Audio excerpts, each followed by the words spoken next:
Thank you for tuning into the live stream. You know what time it is. It is your boy Genesis. It is currently 7:49 p.m. and today's date is the 12th of December 2024. Yes, y'all. Yes, y'all. It is almost the end of the year, and I'm back with another one titled The Legendary Update with Genesis, yours truly. I'm still trying to fix my mic, but we gotta go. Gotta go. Show got to go on. So I am back here. But with that being said, you guys are the best. Thank you for tuning in. Thank you for being around. Thank you for subscribing. Thank you for smashing the like button. And what do we have today? What do we have today? All right. So we have the drone issue in New Jersey, New York. We also have Elon Musk becoming the world richest man in the world. So that's Bill Gates, Jeff Bezos, both of them combined, Elon Musk is worth more. Isn't that just wild? 10, 15 years ago, 10, 15 years ago, this guy was nowhere to be found amongst the richest guy alive. Now he is the richest man compared to Jeff Bezos and what's his name? Bill Gates. Combined, he's worth more. Shout out to Ellie. Ellie, God bless you for tuning in, man. Um, Thank you, Ellie, one more time. Okay. So, with that being said, we're gonna work. We're gonna work our way up. That's what we're gonna do. We're gonna work, put in the work our way up. Ellie, I sent you a message on Discord. Maybe you're not on Discord anymore. I'm not sure, but I did send you a message on Discord. Let me know how I can reach you because we like you're the moderator on this channel. I get it, but we need to do more. Okay, we need to do more. Send you a message on Discord, so let me know. You spoke about X and starting a, I don't know, following on X or whatever. You got to put me through that, but let me know how that works, bro. If you do know how it works, because I know you're always on X, and you told me some, you gave me some updates on X, but let me know. Let me know, guys. Okay. With that being said, let the show begin. Okay. Here we go. Elon Musk, like I mentioned, richer than Bezos and Gates combined. Well, his mom has something to say. Let's listen.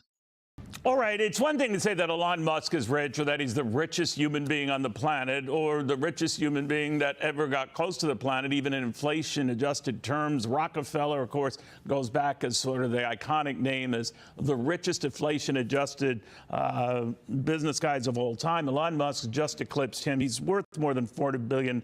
You kind of lose count after about 200 billion, but that is what he has gained literally over roughly the last year or so. His mom joins us right now. She's very accomplished in her own right, I might point out. She raised this guy, after all. She's one of the world's most successful models as well, a darn good author. A Woman Makes a Plan, her latest. May Musk, the mom of Elon Musk, kind enough to join us. May, good to have you back. Hello, lovely to be back. Did you see this when he was a kid, that someday he would be the world's richest human being? Well, I think that wasn't his goal. His goal was just to do good things. And he saw so many opportunities where he could do good things. And fortunately, it's been appreciated now. No doubt about that. And one of the things I love about you when I read the background, you kind of let your kids be your kids. I mean, you watch them carefully, but you wouldn't get in the way. That's a delicate balance for a parent. It's obviously paid off here and with your other fine offspring. But let me get your take on how your son has evolved a little bit now close to Donald Trump. I know you have been close to Donald Trump. I see you popping up at Mar-a-Lago. What's going on there? What do you make of this relationship? Well, first of all, I'm meeting many of the Trump family. Everyone is delightful, kind, sweet, generous, and interesting, and soft-spoken, which is interesting because, you know, as politicians, you can talk louder. And I met Melania. I'm looking forward to spending more time with her too. And then I have her book, you know, I've got her book. There you go. So your kindred model spirits there too. So let me get, you know, there are a lot of people who are wondering, all right, Donald Trump is coming back. Your son is going to be a key advisor to him, working with Vivek Ramaswamy to even pair, you know, trillions in spending. A lot of other folks are saying, wait a minute, Elon is after something more than the country's good. He's going to try to rig this so anything he does will benefit his businesses. What do you think when you hear that stuff? I think I've been hearing that from the legacy media, or what I call the dishonest media, for 15 years. So obviously nobody's listening, otherwise he wouldn't be doing this well. So he has popped up early on in the campaign. I know there was a time where he and Donald Trump were not that close. It's not that they were arguing with each other. They just weren't on the same page. And at what point in the campaign, May, did you or your son recognize, all right, there's something here. There's something with Donald Trump that we have to pay attention to and should pay attention to? Well, I don't know when Elon made the change, but I must say when the Twitter files came out and we found that the FBI was paying millions to Twitter to remove Republicans from this site, which we didn't realize was a Democratic site, I just didn't like the dishonesty. I don't want somebody to take my tax dollars and give it to Twitter to remove people who have a different opinion. And so it's a gradual change when you're a Democrat to become Republican. It's really hard, and I would encourage Democrats to take a chance, and they will be happier. You know, growing up, I know you were pretty apolitical, as was your son, until really we only learned in the last couple of years the degree and the passion he had on political events, and not just on the right or left. Of course, the left loved him a little more than a few years ago with the, you know, all of what he was doing with solar power, what he was doing with you know, these EVs, that he leads the world by a country mile. So do you think that changed him, the experience of going or appearing to go from the left to the right, that just alienated him among, you can say the legacy media, you can say, but that changed everything because he was a rock star with that side of the aisle? Yes, but Biden in the White House just kept on either ignoring or investigating or suing Elon and his companies.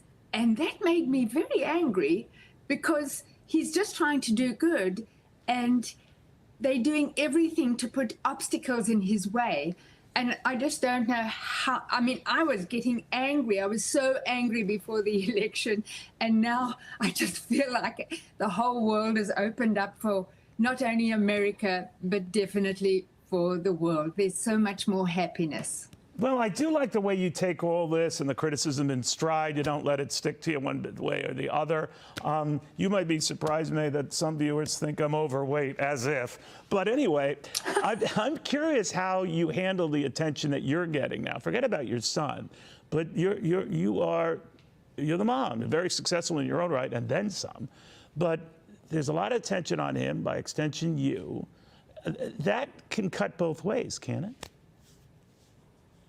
Yes, you know, the weird thing is I get invited to many events and friends parties and all that, and I say I don't want to go because the Democrats are so angry and malicious online. I think I blocked about 1,000 on Instagram. Really? I mean, but they had 0 followers, 0 posts. So I guess they were bots but they were very hateful. Elon's mom is a troll. She's a straight up troll. She said there were bots because they had no followers. Wait a minute, you deliberately, when you got this, you just said, I'm cutting you off. I'm not even going to let any of your stuff get to me. Oh, no, yeah, no, I'm not going to let, we're winners. You know, Okay. We are winning. We have won. And so I can't let angry, malicious people upset me. So you don't even give them the chance. They're blocked in your world, right? Yes, but when I go to social functions, I find everybody is so friendly and happy. And I'm saying, what went wrong? I think there were many Democrats that were secretly voting for Trump. Well, maybe they're secretly psyched to see you. You're an iconic global figure. You're recognized all over the world. So maybe they're just like in awe of you. Yeah, well, everything's working well for me. I'm giving talks and modeling all around the world. And I'm only 76, so I have a lot ahead for me. Absolutely. Well, I get that, too. The fame thing, it's like people just, want me to pay for their meals at Olive Garden or whatever. But let me step back, May, and get your sense of where you think the world goes right now, because we've been at each other's throats on the left and the right. And there's a fear that Donald Trump comes to power and he remembers all of these things that you clearly remember, and all the slights and all the agitation and all the, the weaponization stuff, that there's a fear he is going to return the favor in spades and be on a retribution tour. What do you think of that when you hear that? I think Trump just wants everything to be honest and open so that you know where your tax dollars are going. He's not going to be mean to people. I mean, when I see him, he just seems happy that he can make changes that will improve the life of Americans, and also connecting with the rest of the world, which I think is wonderful. And I think we're all going to be happier. Your son is at Mar-a-Lago a lot. I don't know whether he's got his own place there now or whether he stays late and, orders pay-per-view in the president's place there or stays too long. But what do you make of that? He seems to be with him all the time. They do get along well. And, the funny thing is at the Thanksgiving dinner, Barron and Elon were talking planets. He's 18 years old. They were discussing all the different planets and why Mars is the best place to start a new civilization. And I was very impressed with him, too. So I think Trump just likes someone he can completely trust who doesn't have any alternative motives. Sure. Well, it's always an honor to have you, May. May Musk, the mother of Elon Musk, but sometimes that's not fair to say she's the mom of Elon Musk. Very successful, one of the world's most successful models of any age. The book, A Woman Makes a Plan.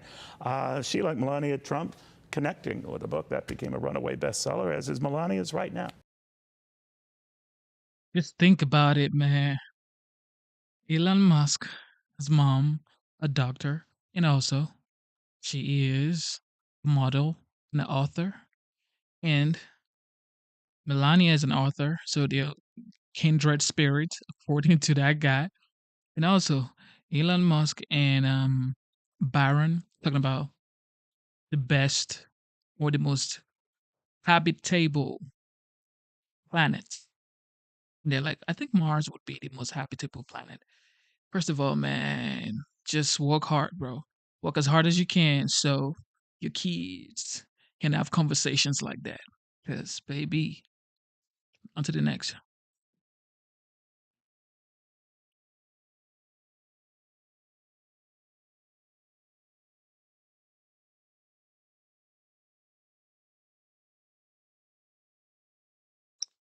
Our political experts are joining me right now for some serious analysis. And Nia Malika Henderson, there's another part of this Time Magazine interview with Trump.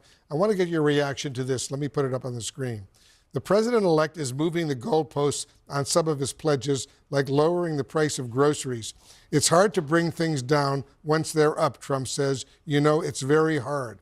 And in addition to repeatedly saying he would bring prices down when he was out there on the campaign trail, listen to what he was saying just last week. Listen to this. We're going to do things that a lot of people thought we're going to drill, baby, drill. We're going to get your prices down. I started using the word, the groceries. When you buy apples, when you buy bacon, when you buy eggs, they would double and triple the price over a short period of time. And I won an election based on that. We're going to bring those prices way down.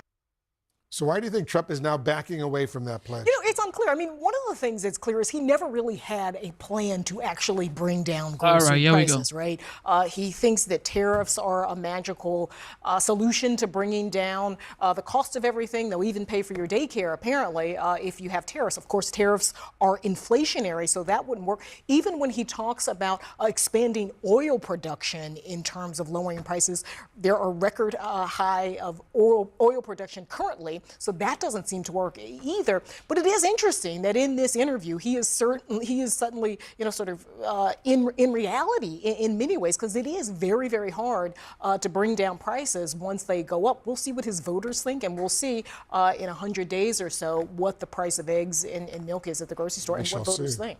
Sure, Michael Singleton is with us. Sure, Michael, was Trump being honest with the American people when he said he would bring grocery prices down? I mean, I think he was honest in terms of wanting to bring grocery prices down, Wolf. But if you look at the data that just came out, the CPI Consumer Price Index rose around 2.3%.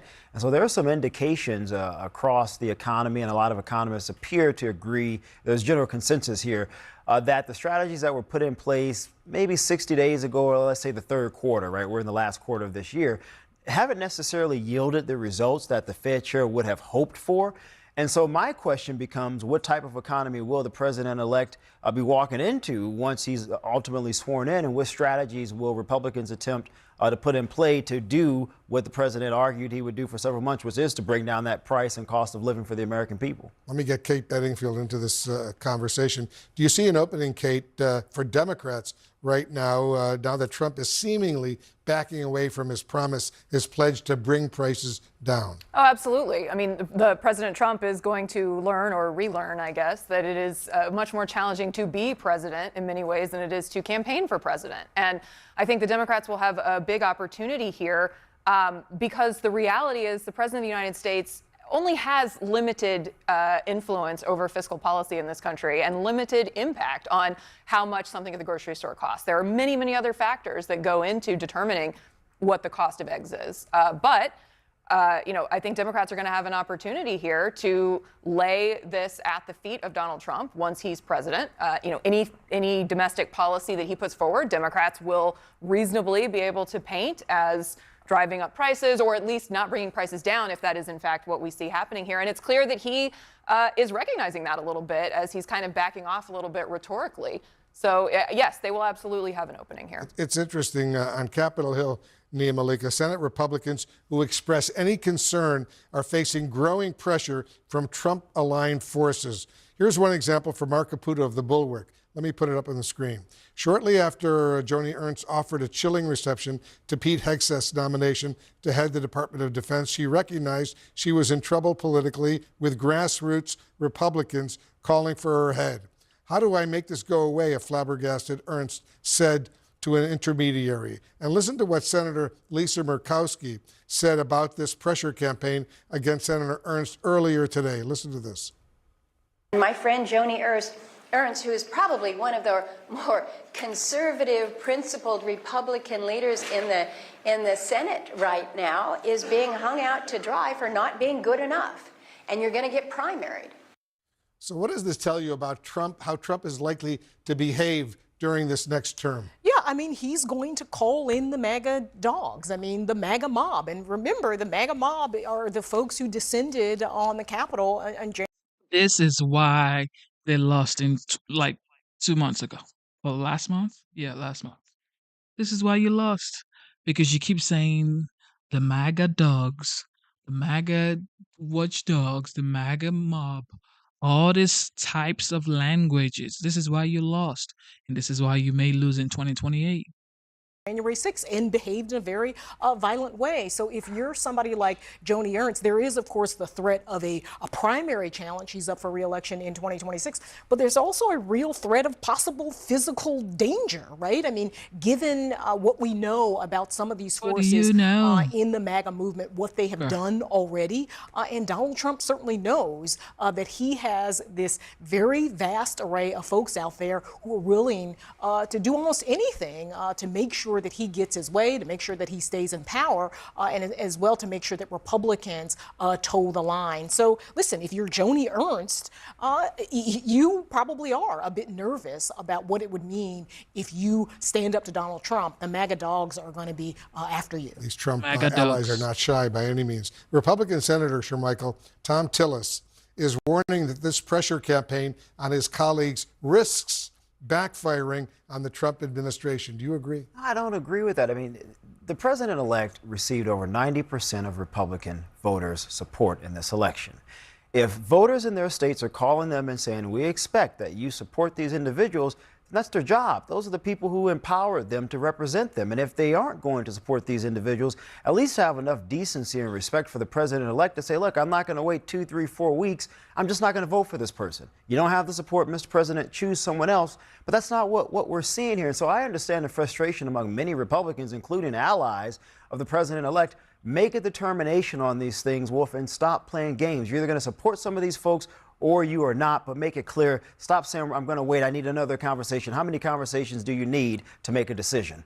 Kate, do you foresee Republican senators standing up to Trump amid this very immense pressure campaign that's now underway, even on the most controversial cabinet nominees?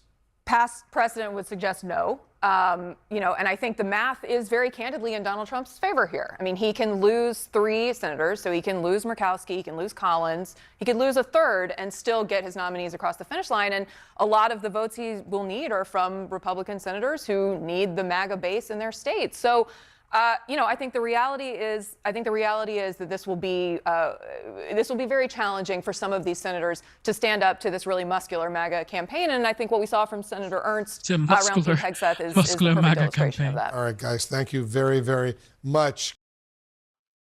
Thank you for tuning into the live stream. You know what time it is. It is your boy Genesis. Okay, with that being said, you've heard them. You've heard what they said. This is the types of languages that keeps the Democratic Party down, in my opinion. It's like, what are you talking about? You're talking about MAGA dogs, MAGA mob. This is why you lost. And you remember they were calling this guy Hitler. They were calling this guy names. Now they're saying he is, what's that guy's name? The guy from Syria. It's like, what are you guys doing? Relax. Relax, bro.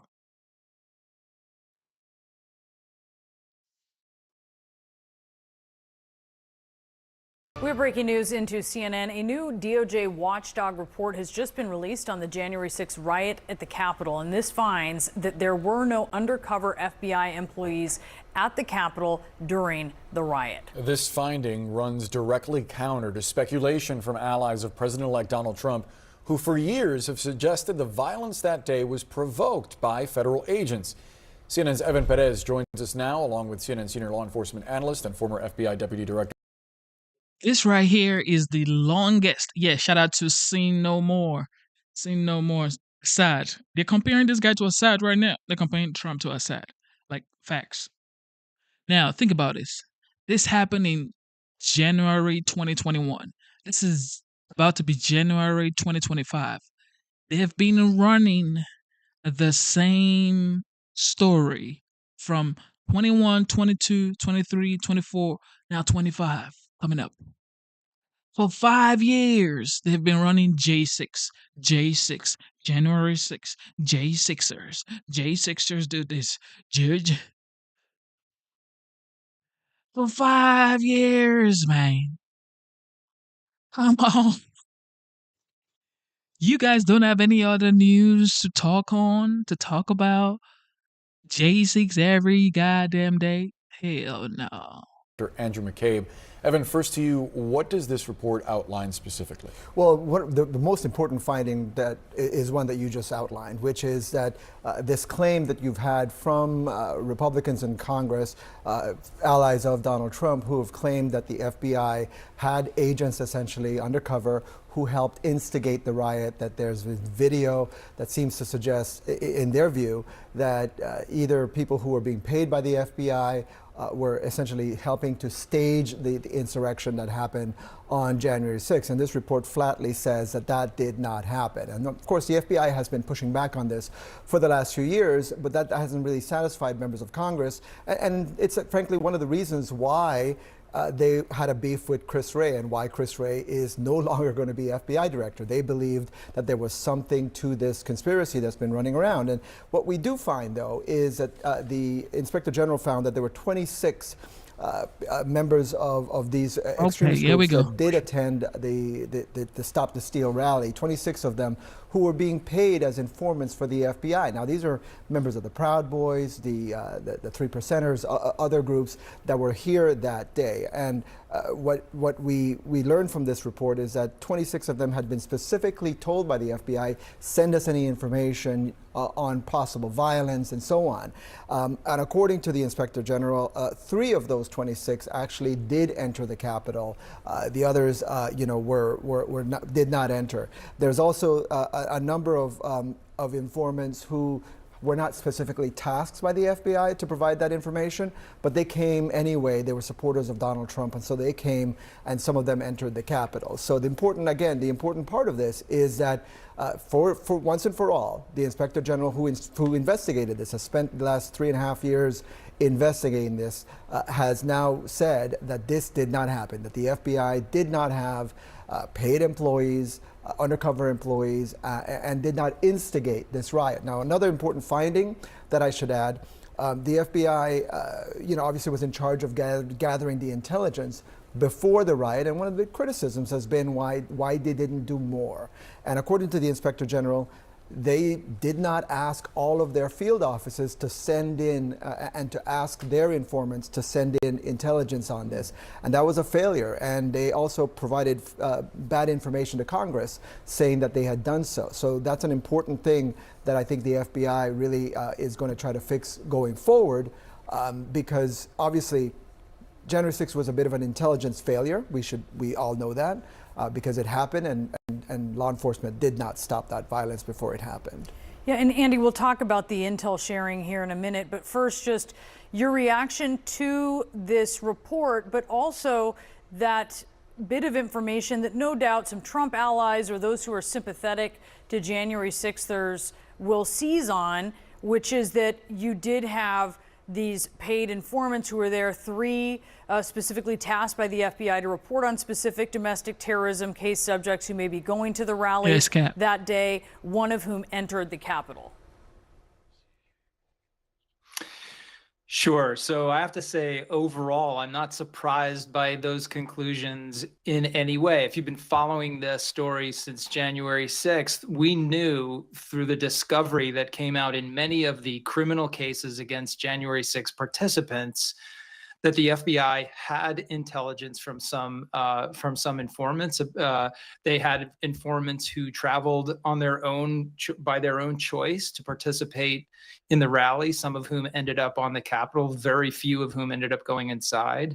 And the FBI had a very small number of informants who they directed to go and report on those activities. Now, it should be known, the FBI has many, many informants in the extremist communities around this country. That's part of running an intelligence, a capable intelligence collection program. You have to have informants in these communities. You admonish them that they are not allowed to involve themselves in criminal activity, but you don't control them. They can go pretty much wherever they want lawfully as they choose to do so. So I'm not surprised by the conclusions here about that at all. I don't think it'll change the narratives of those people on the Hill who have constantly beaten this false drum about FBI informants starting the riot. I expect that if past is any indication of how they handle themselves, they'll just direct all their ire at the DOJ IG now and claim that person has been co-opted by Joe Biden or something. They're not going to back off this conspiracy theory. It's very helpful to them, but it is not based on fact. And Andy, I'm curious to get your thoughts on the 2 sort of intelligence failures here. One, the Inspector General finding that the FBI didn't canvass all of its field offices for intelligence from informants who could have helped the Capitol Police and obviously other law enforcement agencies better prepare for what happened that day, but then also the communication from the FBI falsely telling Congress that they had done that. What do you make of that? Yeah, so Boris, to me, this is the really more significant finding in the report. And it's something that many of us have been questioning since January 6th. How could, with this extraordinary informant base, how could the FBI not have known more? How could the FBI not have asked all of their informants whether or not they intended to plan on traveling and what information they had about the travel and participation of others? And so I think it's appropriate to call it out. If the failure was in the counterterrorism program as managed at headquarters is responsible for determining which major national level security events require that sort of precise intelligence collection in order to allow law enforcement to prepare their security measures. This was clearly one of those events. And the fact that they didn't issue that sort of a broad nationwide collection from all of their sources is really, there's no excuse for that. That's what the intelligence collection program exists to do, to collect that information and use it to inform decision makers as to how to protect the country, or in this case, the Capitol. So they were unable to do that adequately without having taken that step. The fact that they misrepresented to Congress that they had done it, it seems, just from my brief reading of the recommendations, there was a lot of confusion and disorganization around the preparation for this event. And I think that some executives thought it had actually happened. They were wrong. They didn't know that those calls had not been made and that collection hadn't been rounded up. So again, these were mistakes, not intentional acts. We're not trying to hang anybody out to dry here, but these are all areas in which the FBI really needs to focus and make sure they don't make those kind of mistakes in the future. Yeah, they certainly do. And we'll see, Andy, and maybe you can quickly comment on this. As we're looking towards a new era at the FBI, do you expect that they will be taking the lessons learned from this and doing something with it? Do you have any concerns there? Well, I'm confident that FBI people who do this work will double their efforts to make sure that it is done perfectly the next time and every time after that. I'm confident in them. But I am concerned about some of the comments that Kash Patel has made. If he is confirmed as FBI director, he's made a lot of comments about reducing the size of headquarters and getting rid of people at headquarters. Reducing the size of headquarters. I mean, bro, if you're not efficient, someone should check you out and see if you're actually good with the amount that you're being allocated. You have all this money and you're still not efficient. And the money has to be allocated somewhere else. That's why the Department of Government Efficiency is very important. And I'm glad, I am absolutely glad that was a great initiative by Vivek Ramaswamy and Elon Musk. Like, super great. Because if you're failing your audit, the Pentagon is failing audits. Department of Education. This is the Department of Education, guys, that you entrust your kid to, failing their audits for 3 times, 3 consecutive times. Pentagon, how many times? Multiple times. So it's like, you're not efficient, and you're supposed to be the leaders, yet you're still not efficient. So somebody has to check them out and make sure that they're doing their job, especially with the money. And sending them all out to the field. This is precisely the sort of mistake that can happen when no one in the organization has an adequate view of the entire threat picture, the entire country. And that's why the analytical capability and the investigative oversight was centralized in headquarters for these national security matters, not for criminal matters, but for national security matters in the aftermath of 9/11, because we realized this was not having that vision. Oh, please. Oh, please. Now you want to bring 9/11. Okay, here we go. Thank you. He's going to pardon everybody that went down on J6. That's like for sure. He's already said it. At least he said it. Okay. At least he's saying, I am going to pardon everybody. Well, most people. Okay. Most people. However, we're going to look into the people that were doing harm to other people. If you were causing harm, then okay. But for the most part, look, these folks are getting pardoned. I can guarantee you that.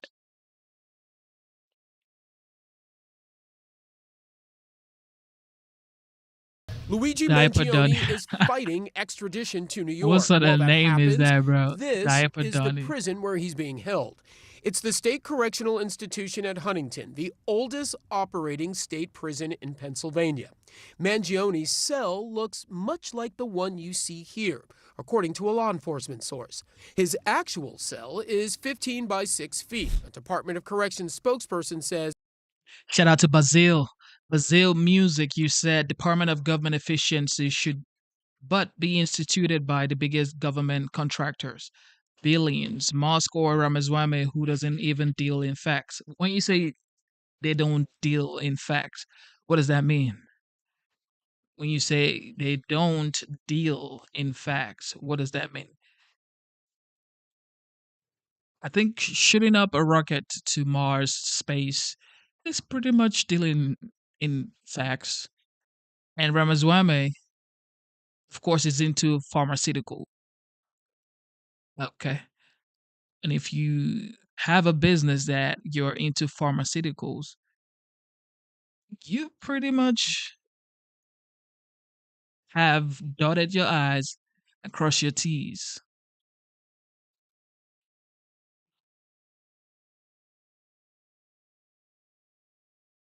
Dean. Oh, man. he's in a single cell and not in solitary confinement. He is not interacting with other inmates at this time. He has a bed, a sink, toilet, and a desk with a seat. It's always interesting to see, a prison in your backyard that, frankly, most people wouldn't be able to pick out of a map or wouldn't know the name of. And now everyone's interested in the type of food he's eating, the cell block that he's in. Meals at the facility are served 3 times a day, 6:15, 10:40, and supper at 5:15. Tonight on the menu, Mangione has a choice between chicken parmesan and a dish called pizza beans. The Department of Corrections says Mangione has taken his meals in his cell and is not interacting with other inmates, adding all inmates are afforded time outside their cells, even if they are a higher custody level. Mangione's case has received a great deal of national attention, so perhaps no surprise, he's already known to some inmates, some of whom shouted his name to media outlet News Nation. That type of notoriety is also an added security concern at a correctional facility. Any prison, state or federal, is a predatory environment, and there could be prisoners who are... Luigi is now a celebrity in prison, bro. This man gunned down the United Healthcare CEO. Telling you, man, people are not happy with these insurance companies. How is he his hero? How is he a hero? Well, now he's a hero, guys. There ain't nothing nobody can say. He's a hero. I told you guys, you can do a bad thing for a good reason. And that's what happened to him. What he did was bad. But in his mind, he did it for a good reason. And this is why he has a lot of fans on Facebook, on TikTok, on X, on Instagram. And they're supporting him. They're supporting this guy. And according to the news, this guy has, I think he has raised over $30,000 for his lawyer fees and all. This is real life. This is happening in real life. Because guess what? Social media is the jury. Right now, social media is the jury. If social media doesn't accept this as a crime, it's most likely not going to pass in the popular votes amongst the people. But like when he gets to court and the jury of his peers, I'm not even sure it's going to be a jury of his peers. I mean, I don't know. This is my opinion, okay? But if this guy is given a jury of his peers, you best believe he isn't going to jail. There for a long time, perhaps looking to get in the media, get some attention. So he's got to learn to enjoy his own company in a little cell. Nico said, I donated to Luigi's fund. Find it and help. Oh, man. Y'all donating to Luigi's fund up here? Yo, wow, man. Nico, so tell me, why did you donate to Luigi's fund? Are you trying to pay for his lawyers, or are you trying to pay for bail? What are you trying to do? I'm not sure. He's been denied bail anyway, because he's being charged for, I think, first-degree murder. So it's like he's never gonna go out on bail. That's like almost sure. And he has to be extradited from Pennsylvania to New York.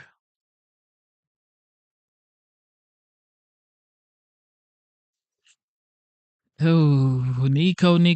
Let me know why you donated to Luigi's fund, man. With a desk, with a toilet, with a pen to be able to write, with a sink, because he will not be around prisoners, as I see it, for quite some time. The prison just can't risk it. Huntington's inmates have made headlines before Mangione. Why'd you do it? Cosmo DiNardo, who was convicted of murdering 4 men and burying them on his parents' property, served part of his life sentence there. Nick Yaris also served time there. Yaris was wrongly convicted and sentenced to death in 1982 on rape and murder charges. His sentence overturned in 2003 due to DNA evidence. He says his time at Huntington are years he will never forget. He decided to send me to Huntington Prison, the hardest prison in America at that time. And what was he going to do before that? I don't know, but he made sure I went to the place that they broke you. Mangione's time there could be measured in weeks as prosecutors push to have him brought back to New York.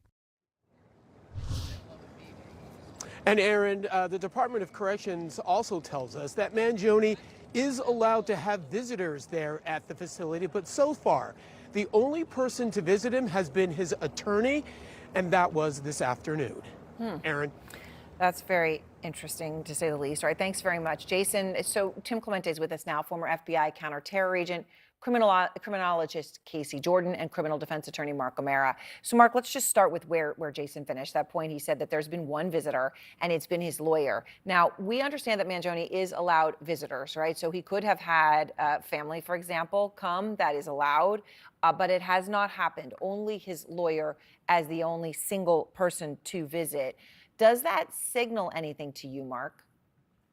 Well, in one sense, yes, that the family is not behind him, but we also have to sort of temper that thought with the idea that when inmates are first in jail, I have my rules that I tell them, which is keep away from the family. I literally say, because don't forget, all phone calls are recorded, all visits are recorded, and that's just definite sort of devastating information that you give to the prosecution. Here's what I tell them. You can talk about kittens and butterflies and cake pops. Other than that, do not speak a word on the phone to anybody other than your attorneys, because it's devastating evidence. So that could be another reason why, but one would hope that the family is going to come show their support pretty soon. Right. And obviously the lawyer interactions would be covered by privilege, right? So they wouldn't be able to listen to those. Okay, so Tim, we know Mangione's in a single cell. I was describing it 15 by 6, not interacting with other prisoners at this point, would have been able to, but is not doing so. And, you heard those prisoners yelling, "Free Luigi" there. Which is sort of an odd juxtaposition with the entire context of that prison. But he's already notorious, Tim, is the point. He's already notorious inside that prison. What does that mean? When they say security threat, what does that mean? Well, it means he's at great risk, Aaron, because the fact that everybody knows who he is and even those that are supporting him apparently are yelling out his name, but everyone in that prison, I'm sure, knows who he is. And there are going to be some people that want to be more famous than him. And so you got lifers and others doing time there. And he's a big target. I mean, a big target. He's a young guy. He's handsome. He's rich. And so he is not the average person in that prison. Now they better keep him safe in there because he's way too young, first of all. Second of all, he hasn't even been charged and convicted. So it's like, they better keep him safe. And I can assure you that there are many, many prisoners that would like to bring him down a couple of notches, if not bring him all the way 6 feet under. Which is, just incredible, the context here of what this reality now is. Casey, we haven't seen him since he was in court 2 days ago when he had that outburst and was yelling ostensibly still at the corporate system or the healthcare. It was unclear, but it was that sort of an outburst. But today the NYPD said that Mangione was never a client of United Healthcare. He didn't have any interaction with that company specifically. What does that say to you about the reason he did this or his motive? Luigi Mangione most likely sees himself as a champion of the people, of the underdog. He's like a Cape Crusader, a Batman who is standing in for, all the people of Gotham as the evil healthcare insurer, ruins our lives. And I have no doubt that he has spent a great deal of time, not only reading books about this, about the denied, delay, deposed, but really and truly thinking of what he could do to try to make a difference. And as he rabbit holes, for lack of a better verb, he really does think he has to do this. He talks about the bean counters and the parasites. He thinks he's one with the others. Now, that's interesting when you think about the fact that he has grown up in a life of incredible privilege and affluence. But the idea that he's never been insured by them and probably doesn't even know anyone specifically who has suffered because of problems with United Healthcare, he just picked them because they are the giant, the largest healthcare company in America that he wants to slay on behalf of the weak and the underdog. And these delusions of grandiosity, really do point to some deeper mental health issues that his lawyers are going to want to uncover. And what could those be, Casey, specifically? Is there anything just that kind of stands out to you here so far? Well, sure, we never diagnose, but I mean the outburst and the writings reminds me, and his affinity for Ted Kaczynski and his writings. I would not be surprised, since he just kind of had this huge behavioral shift 6 months ago that everyone agrees was massive, that he's decompensating. It's consistent with schizophrenia, which is very typically onset in the 20s of young men. So it will be interesting to see what happens when a psychiatrist is able to evaluate him. And Mark, when does that happen? And obviously, is that from the perspective of his lawyer, how quickly do they want to do that? And is that something we would know about when it first happens? Well, we should not know about it because it's supposed to be privileged communications. And whenever you bring in an expert to the jail, although everyone can see him go in, you're not supposed to. But it should happen yesterday. You want it to happen as close in time to the event, so that the psychiatrist who's going to come in is going to see some of that. Because as was just said, if he is suffering from a specific mental health disability, it is going to show better closer in time. So I would have my psychiatrist, forensic psychiatrist in there as soon as possible and get those forensics workup done, particularly to get to how his thought processing is. Because when you have this type of break, if that's where the defense is going, it takes a while to unravel, but you can see it from a psychiatric standpoint pretty quickly. Right. And I know, Tim, as we heard his attorney tell us last night, right now he's clearly going to plead not guilty, and not by way of insanity, just not guilty. But they would need to open that path if this is as clear-cut of a case as Bryn is indicating that officials think it is at this point. Tim, so we've also found out something new today about what Mangione did, and that is, when he took a cab to that George Washington bus terminal, which is one of the biggest in the country, but it's up in the north, Bronx of New York City, and then he didn't get on a bus there. That he actually got back on a subway and went all the way back down to Penn Station. That would take an hour plus to do that, and this is after he had committed the murder, according to police. That's how he went to Philadelphia, and then they don't know from there how he got out to Western Pennsylvania and Altoona, where he was ultimately apprehended. What do those movements tell you, Tim? It tells me planning, cunning, and concealment of his tracks. I mean, it is possible he went to 178th Street, bus depot and couldn't get a bus and decided to take something out of Penn Station. But it seems more like he's covering his tracks. I thought it was a brilliant move to ride on a bicycle through Midtown, especially in the morning when rush hour is about to begin. Yeah. And he's not going to get stuck in any traffic. And then taking public transportation and moving by cab up to the bus depot and then by subway down south. Very hard to track those movements. Very, very hard, because he's underground for half the time and in a bus with dozens of other people the rest of the time. So it's pretty clever. It's a good way to conceal your movements. And obviously it worked. It took a few days to figure out where he was. Yet, people are saying this guy isn't smart. I'm telling you, this guy is smart. Absolutely smart. Now, what he did was bad. Definitely bad. If he's been convicted and actually proven that he did it, then okay, what he did was absolutely bad, and he should face justice. Okay, or justice should prevail. However, it's like they're still trying to match evidence. Okay, they're still trying to match the evidence, and now this guy is already popular. People are already saying "Free Luigi, free Luigi." People are already donating money to this guy. So that's life, man. That's life. That's straight up life.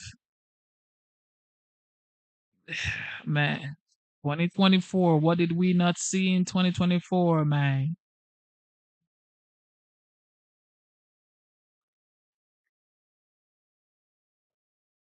Our politics lead, President-elect Trump, has been named Time Magazine's 2024 Person of the Year.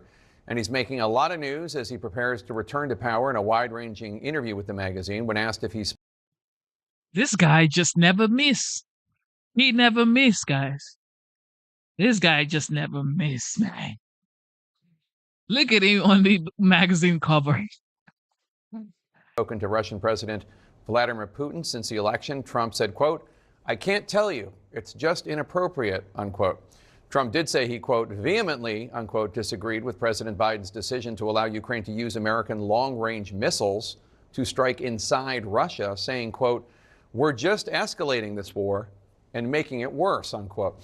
Asked about ending a different major conflict in the Middle East, Trump said, quote, "I think it's more complicated than the Russia-Ukraine, but I think it's easier to solve," unquote, though he didn't offer specifics on how he would end Israel's war against Hamas. When pressed if there was a scenario where he would allow Israel to annex the West Bank, as some extremists in the Netanyahu government have said they wanted to do, Trump said, quote, "I'm not saying that's a very likely scenario, but I want a long-lasting peace." He went on to say, quote, "You can do it two-state, but there are numerous ways it can be done," unquote. On the domestic front, when asked if he would use the U.S. military to help carry out the mass deportations of undocumented immigrants in the United States, Trump said, quote, "I'll only do what the law allows, but I will go up to the maximum level of what the law allows," unquote. Trump also signaled a willingness to getting rid of some vaccinations, if so recommended by his pick to lead the Department of Health and Human Services, Robert F. Kennedy Jr.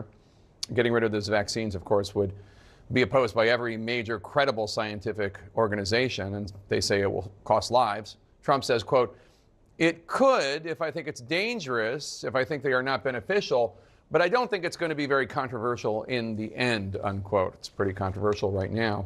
Asked if he would commit to making sure the Food and Drug Administration does not take away the access of women to abortion pills, Trump said, quote, "That would be my commitment. Yeah, it's always been my commitment," unquote. Here now to discuss, New York Times senior political correspondent, CNN analyst, Pulitzer Prize winning Maggie Haberman. Maggie, good to see you. Thanks for having me. How are you? So, first of all, this is the second time he's been Person of the Year. You and I are old enough to remember when he coveted it so much, he had a fake, there it is, that's the fake one, the fake Time Man of the Year cover made up of himself and hung in at least 5 of his different resorts. No need to fake it now. No need to fake the funk. He's got 2 of his own. How important is this for him, this achievement? And what can you tell us about his mindset from this interview as he gets ready to re-enter the White House? Sure, a couple of things. It's hugely important to him, and he has all of these cultural touchstones that are sort of trapped in the 80s, right? And an era Time when magazine made up of himself and hung. Now, why do you guys think he had to fake the Time Person of the Year magazine? Why do you think he had to fake it? Is it fake it till you make it or what? Why did he had to fake it? Put it in the chat. Let me know. Why did he have to fake it? In at least 5 of his different resorts. No need to fake it now. No need to fake the funk. He's got 2 of his own. How important is this for him, this achievement? And what can you tell us about his mindset from this interview as he gets ready to re-enter the White House? Sure, a couple of things. It's hugely important to him, and he has all of these cultural touchstones that are sort of trapped in the 80s, right? And an era Time when, magazine, right, Saturday and when Night, national magazines, were huge. So this is very exciting for him. Going and ringing the bell at the stock exchange is very exciting for him, and that's now part. These guys like to gaslight you. They like to gaslight you, man. They like to gaslight you. Now they're saying this guy has a mentality of the 80s. So what you're basically saying is everything he knows, everything he thinks about is based on the 80s. And that's why you lost. Because this guy was doing podcasts. This guy was doing podcasts.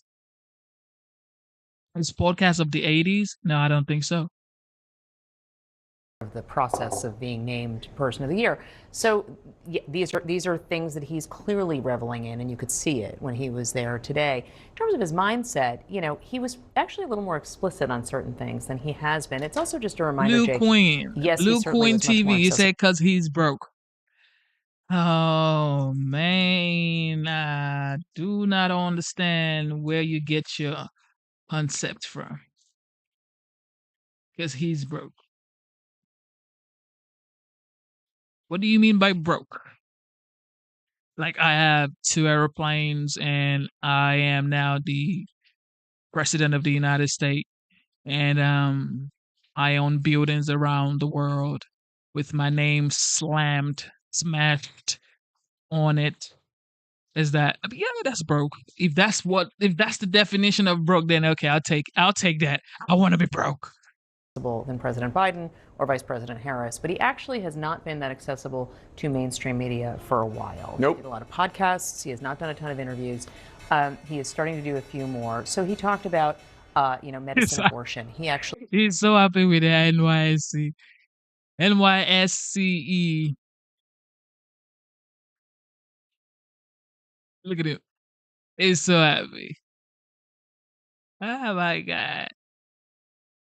He's been waiting to ring the bell at the New York Stock Exchange. He's been waiting. He's been waiting, man. He's been like, yo. Look at the satisfaction on his face. Like, I finally, I told y'all I was going to be here. Also, just a reminder, Jake, yes, he certainly was much more accessible than President Biden or Vice President Harris, but he actually has not been that accessible to mainstream media for a while. Nope. He did a lot of podcasts. He has not done a ton of interviews. He is starting. Okay, here we go. So Blue Queen TV says he's not owned any of those buildings. Well, you meant to say he doesn't own any of these buildings. His name is just on it. So he owns his name. He doesn't own the building. Okay. Does he own Mar-a-Lago though? Does he own Mar-a-Lago? Let me know in the chat. Big Queen TV, because I know you are, I guess, on the far left. But let me know. Does he own Mar-a-Lago too? Do a few more. So he talked about, medicine, abortion. He actually was dodging answering questions about that. He talked about following the law, but going up to the maximum of what the law allows. And what we have seen is that his lawyers have repeatedly. Okay, here we go. Chris Richardson says Musk owns him. Musk. Who is Musk? Musk that just started 2 seconds ago. I mean, Musk just came into the play, bro. Musk just came into the play. Musk is just now currently joining the gang. He's not owning a sitting president. But if you say so, okay. pressed for a maximalist interpretation of what the law would allow. Right. And so what it tells me, and I think tells you, is that he is coming into D.C. really feeling quite powerful and feeling as if he can, test what he wants to test. I do think it's important. This is what I truly believe, right? I believe people who talk like Rohin Baruga, he's like, people like this don't believe that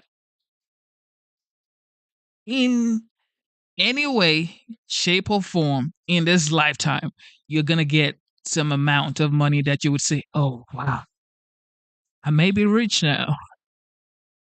So what do you do in return? You dislike people that have money. I can never dislike anybody that have money, okay? Because if your dream is to get to a level in life that you actually have where you don't want for nothing, then you cannot dislike, hate, talk bad, or talk down on someone who who owns everything, or most of the things, because everybody dreams of different things, most of the things that you dream of owning. So it's like, why would you talk down on people that you don't even know?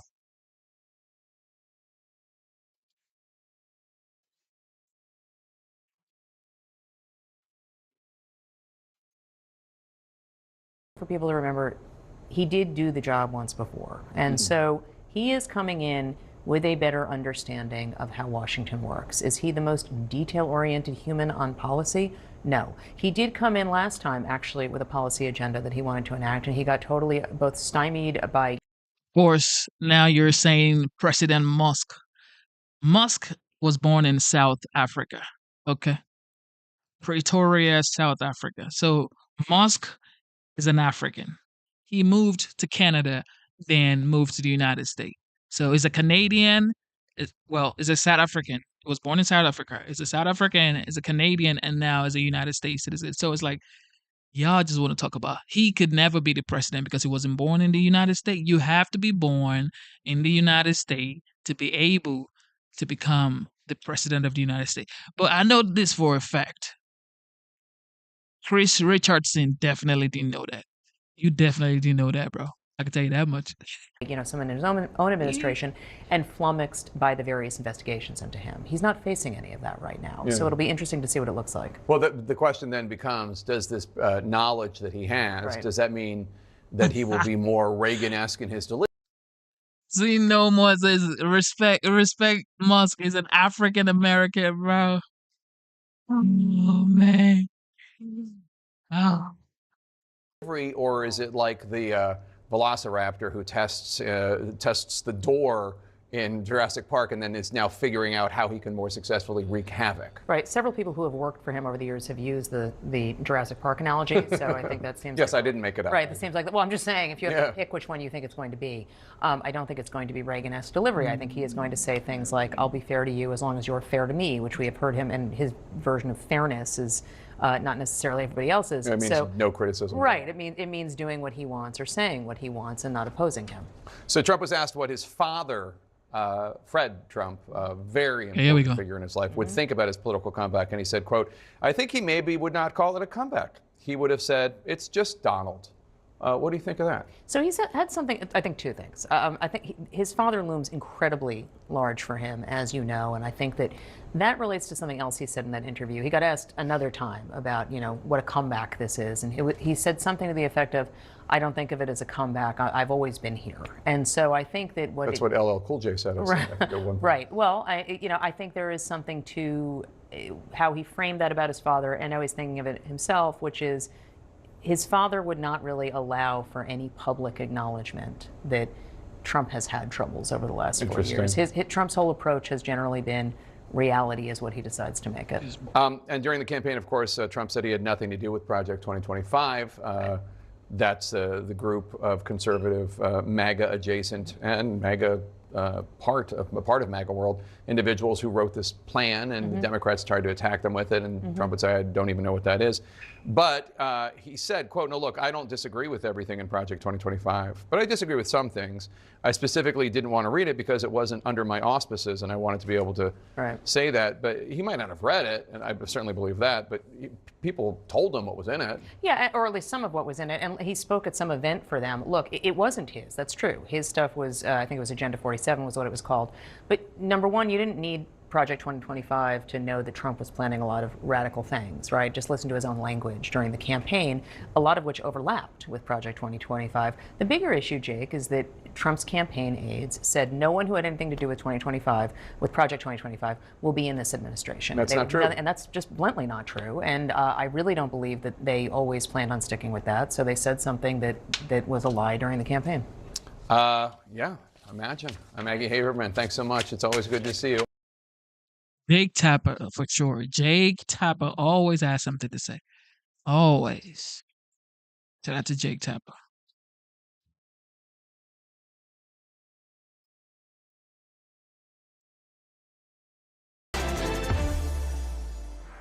A headline, I got to be honest, Ken, it caught me off guard. Jim Carrey came out of retirement because he needs money? Well, apparently he's not the only one. Al Pacino, Hugh Grant, Nicolas Cage.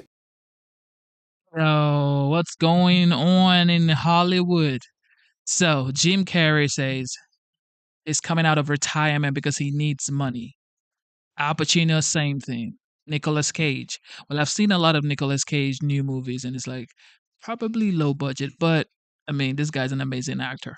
Harrison Ford. I don't buy Harrison Ford coming out of retirement because he needs money. I mean, this is Harrison Ford. But that's what they're saying, not me. Harrison Ford, these folks, if they can't retire with all the cash that they've made, how can the average American? I want to bring in now Matson Money founder, CEO Mark Matson. And Mark, I mean, what is going on? Listen, we saw Mike Tyson. Like, we knew Mike Tyson had to take the fight and maybe not win the fight, but he was in a dire situation. No one thought Jim Carrey was in that situation. And people are looking at this like, how can I ever retire if these guys can't retire? Well, it's a very difficult thing to do for apparently not only normal everyday Americans, but for celebrities. And it's because of the nature of money itself. Money can't make you happy. If you look throughout history, you can see people like Elvis Presley, Marilyn Monroe, Prince, John Belushi. I mean, Howard Hughes, at the time, the richest person on the planet. They were very miserable, very unhappy. You know, you had Jim Carrey said, I have enough, I've done enough, I am enough, but apparently he doesn't have enough. And he's going to have to go back and work like many people that go into the retirement thinking they have enough, and they don't. So, and we know, to your point, more people are working longer. They're coming back out of retirement. So is it a myth? I mean, is there a path to really retiring comfortably? There is a path, but it's a difficult one and wrought with a lot of danger. So I always tell people, look, most people dramatically underestimate how much they're going to need. There's a rule of 4 in financial planning, 4%. It basically says for every $1 million, you can basically take $40,000 a year in income. And that's if you make absolutely no mistakes in your investing process. So, you know, most people don't want to retire on $40,000. So look, if you're going to have $120,000 a year, you're going to need $3 million bucks. And most people are dramatically under that. And then the second thing that they do is they take way too much risk in their investing process, often losing up to 50 to 75% of their money right when they need it the most. Well, I know that you've created what you call the American Dream Experience. So how does that work? Yeah, that's a 2-day workshop that we created to help people understand the dangers of how to toxic investing. We teach them the academics behind investing and then how to plan long term. Look, we're in a very precarious situation. From 95 to 2000, the S&P made on average of 22% a year. The NASDAQ made 45% a year. And then we had a 50% crash in growth stocks and a 75% crash in tech stocks. I'm not saying that history repeats itself, but it often rhymes. And people are going to have to get much broader diversification, analyze the risk in their portfolio, and truly understand the academics by how to do this instead of just gambling. So then before I let you go, is there also a spending component to this? I mean, is there sort of, Because when the market's running the way you described, we also have what they call the wealth effect. And we feel like we've got a little bit extra because check out my account and we go and spend money, not from cash flow, but on the assumption that we've got it and all of a sudden it's not there.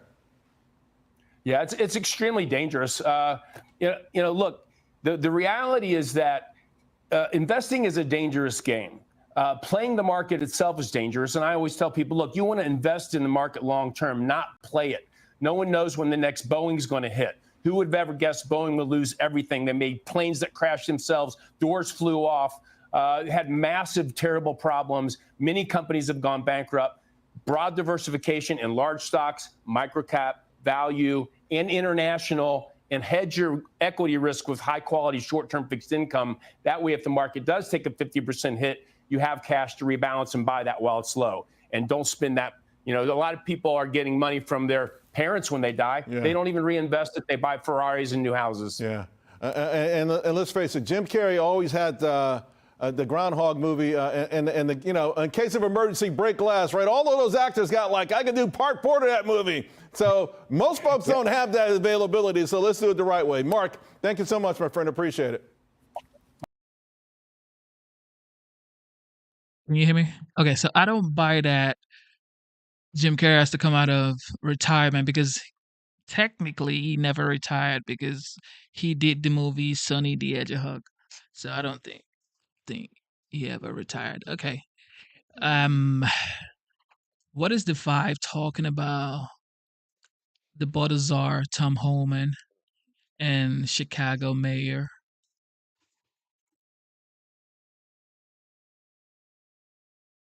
You're looking at the first photos of a big meeting here in New York City. Mayor Eric Adams welcoming Donald Trump's incoming border czar, Tom Homan, at his residence for a highly anticipated meeting. The Democrat mayor says he and Homan have the same goal, and that is to deport illegal migrants who might have been accused or who have been accused of crimes. Watch here. We're going to protect the rights of immigrants in the city that are hardworking, giving back to the city in a real way. We're not going to be a safe haven for those who commit repeated violent crimes. We made terrible mistakes in the past by preventing to keep our city safe from those who have committed repeated acts of violence. And while Adams embraces cooperation, his counterpart in Chicago, Mayor Brandon Johnson, this guy, he's vowing defiance to Trump's immigration plans. But Tom Homan is warning there will be consequences if he blocks deportations. Chicago's in trouble because your mayor sucks and your governor sucks. And we're going to start right here in Chicago, Illinois. Now, if your Chicago mayor doesn't want to help, he can step aside. But if he impedes us, if he knowingly harbors and conceals an illegal alien, I will prosecute him. Cyrus, I was saying on Newsroom today, I feel like President Trump is giving cover to people who want to do the right thing, but who's maybe the city council or their state legislature don't want to back them up on this, in this case, deporting illegal migrants. And so this meeting today in New York, is that a good step forward? Can something happen? You know what? I could not be prouder than Mayor Adams because he's not the mayor that the progressive liberals want, but he's becoming the hero that the people of New York need at his own expense. Because at the end of the day, he's a police officer and he has to serve and protect. And that's really what you want. He's not going to get support from those other groups. But by this meeting, he's showing that he doesn't care whether you're illegal or you're a citizen. If you break the law, there should be consequences. And and especially if you're breaking the law and you're not a citizen, you shouldn't be here. But he doesn't want the streets unsafe. He wants a sanctuary city can be a sanctuary city. It's a safe place to be, but behave, follow the rules, follow the laws, or there'll be consequences. And that's all he's trying to do, which is amazing to me that this is such a big deal. So yeah, he's going to get cover from the president, but he's going to get support from the people. And those who vote should look at the people who have problems with keeping our streets safe. Because if you break it down, that's all it's about, is keeping our streets safe. People in Chicago, you think they're going to continue to vote for a guy who's going to obstruct keeping their city safe? Right. That works for a while, but he's going to find out the hard way. There'll be a backlash. And Judge, do you think that we'll see some results? I'm so hopeful. Well, I don't want to get my hopes up too high and be disappointed. I think we are going to see results because I think that Tom Homan is with the support of the Trump administration, they are going to prosecute people for knowingly harboring illegals. That is a crime, and they're going to prosecute those crimes. What I think is interesting is that Mayor Adams forgot he was a cop for the first couple of years of his being the mayor. And I used to yell here and say, I want to see you roll your sleeves up and go to a homicide scene and be a real cop. But now that he's been indicted, you know, maybe he's had a change of heart. What bothers me, though, is the quote is this. We want to deport those who are convicted of repeated violent crimes. First of all, as far as I'm concerned, any crime, since you're here illegally, is enough. And by the way, we've got 1.4 million deportation orders already before we even get to the violent crimes. Okay, so they've got a huge job. And you compare New York and Chicago to each other. You know, at least in New York, Mayor Adams, to his credit, you know, he's singing the right song. He's in the right choir now. And I'm happy about that. But what's going to happen is if Chicago and Brandon Johnson decide, like Maureen Healey from Massachusetts and who's the other one, Newsom from California, you know, if they want to protect illegals who are criminals, even those against whom a deportation order has been issued, you know what's going to happen? All of the illegal criminals are going to go to their states. And you know what? Good on them. Good point. They're going to end up with an incredible number of illegals who are going to commit violent crimes. And finally, I think it is amazing that you would want to fight the deportation orders, especially if your job, you know, if you're so ideologically left that you forget you work for the American people. Yeah, Jesse, if you want to follow the rule of law, if there is a deportation order, then by law, you have to deport them. It's not cruel to follow the law. Like, I couldn't harbor at my house in New Jersey America's Most Wanted. I couldn't just have all of America's Most Wanted in my house, eating and showering all day, and the government at the gate saying, hey, Mr. Waters, we'd like to come in and grab these guys. No, and there was a standoff. I would lose that standoff pretty badly. That's what Mayor Johnson's doing. Mayor Johnson thinks he's another country, like Venezuela, like with a non-extradition treaty, where like you can't move people out. No, you're in the same country. And he's also pretty stupid because he was complaining, Texas, don't send any migrants here. Yep. And now he's like, well, don't take them away. Like, which one? Do you want them here or do you not want them here? I'm not really sure. Imagine if Rudy Giuliani, when he was mayor, was harboring Russian hackers on the Lower East Side. And the feds wanted to pick up the Russian hackers, and he was just allowing Russian hackers to work and commit crimes from a little apartment down on the Lower East. No! That would never happen, but because they're Spanish and they're gangbangers, somehow it's different. It's no different at all. Could we put up the picture of the meeting between Homan and Adams for a second? My sources inside City Hall say Homan sat down and just stared at him. He didn't say anything. It was a staring contest because you never want to speak first at a meeting. No, you never want to speak first at a meeting. And Adams knew that because it's a power game. Wait a minute. And so they just sat there and for 45 minutes, they just stared at each other. Okay, wait a minute. There's no one else in that room. Do you have a wiretap or a bug in there? That's illegal. Maybe there's already a legal one in there. Harold, do you want to be the body language expert and explain to us what happened in this meeting? I'm glad I listened to Mayor Adams after the meeting, and he said that it was a good meeting. He basically articulated what's been said around the table, and I think Tyrus from the outset said it well. I would differ slightly with Tyrus in just one regard. I think there are a lot of Democrats like me that want. I'm talking about a progressive. That's like talking about the Tea Party. Right. So I'm talking about everyday Democrats. So, but I think a lot of everyday Democrats. I saw there was a Democrat in the city today. I think the public advocate came out and was critical of Mayor Adams for meeting with Homan and saying he wanted to be helpful in some ways. You're going to have tension in politics. Republicans, you have it on your side. Democrats have it on our side. But I'm glad, to your point, when someone stands up and wants to lead, it's a very, very good thing. Most New Yorkers want their streets safe. Most New Yorkers, an overwhelming number of New Yorkers want safe streets, safe subways, better education outcomes. And whatever his motivation is, Judge, I don't know what I've heard him. He's certainly had a little change on this issue because I remember when the migrants were first coming to the city. He was shaking their hands. They all were. I think he tried to play politician. I think he was forced to be politician. He just said, I'm a cop. I'm not doing this anymore. I like it when politicians, particularly politicians, can say, on Monday 6 weeks ago, I was for position A, but after watching what's happened 6 weeks, 6 months later, I've had a change of heart. And whatever that change of heart, I attribute it to him knowing and realizing that his city has been overrun. I'm part of the city that sees it over and over again. And finally, I like Tom Homan. I wish him the very best, but I'm reminded of the great Nick Saban, who I think is the greatest college football coach of all time.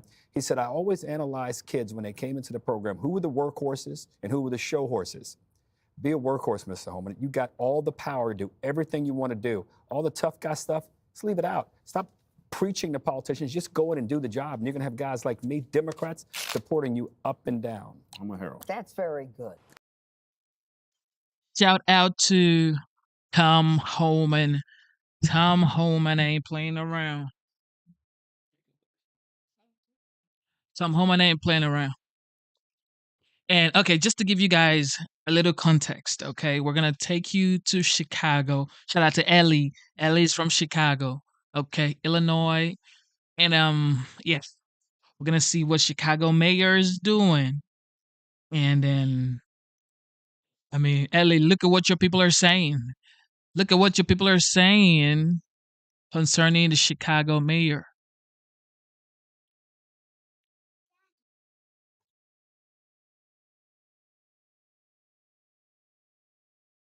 For this opportunity to share my thoughts. Thank you very much for your comments. Our next speaker this morning is Zoe Lee.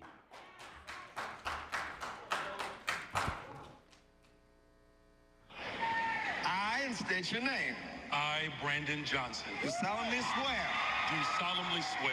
That I will support the Constitution of the United States. That I will support the Constitution of the United States. And the Constitution of the State of Illinois. And the Constitution of the State of Illinois. For nearly 2 years, the City of Chicago has refused to resolve a case that blatantly violates the 5th and 14th Amendment.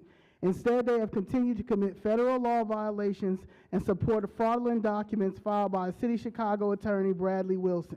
Ironically, the city is prioritizing settling cases against the police, even in instances where individuals shot at officers first, while disregarding clear constitutional and legal breaches in this matter. Democrats love to accuse Trump and Republicans of corruption and constitutional violations. Yet, under their leadership in Chicago, black families like mine face the same abuses: constitutional rights ignored, fraudulent actions covered up, and public corruption left unchecked. Mayor Brandon Johnson, you took an oath to uphold the Constitution. Or when you took an oath, was it only intended to fight for the 10th and 14th Amendments regarding illegal aliens? You're paying for votes to pass the budget. Everything about this body and administration is unconstitutional. I keep coming here. You know I've been coming here for 2 years. I don't have to tell you about my case anymore because you know about my case. Mary Richardson Lowry, you know about my case too. And you also took an oath. All of y'all took an oath. Y'all are straight violating the U.S. Constitution. But y'all sit and talk about how Trump is so unconstitutional and how he's going to overturn the government and he's going to do all this. But I've been coming here for 2 years. This is the Democratic Party. This ain't Trump. This ain't Matt Gaetz. We come from the federal level to the state level, to Governor Pritzker, to Kwame Raoul that we cannot find, who's the Attorney General, to you guys fighting for some illegal aliens who haven't put a dime in this country when my mother has a building that the City of Chicago Buildings Department demolished because this disgrace alderman over there, 17th Ward David Moore, didn't do his duty as an alderman. This falls on you. It falls on you. You're the mayor this time. What was the purpose of you raising your right hand? What was the purpose of that? That's crazy. You are in violation of the Constitution, the U.S. Constitution, the law of the land, the supreme law of the land. That's crazy. Oh man, she ain't having it no more. She says you are not following the Constitution. Mayor, This is wild. Ellie, is this what is going on in Chicago? Let me know, Ellie. Let me listen to what she said. On you, you're the mayor this time. What was the purpose of you raising your right hand? What was the purpose of that? That's crazy. You are in violation of the Constitution, the U.S. Constitution, the law of the land, the supreme law of the land. That's crazy. Thank you very much for your comments. Our next speaker is Jessica Jackson.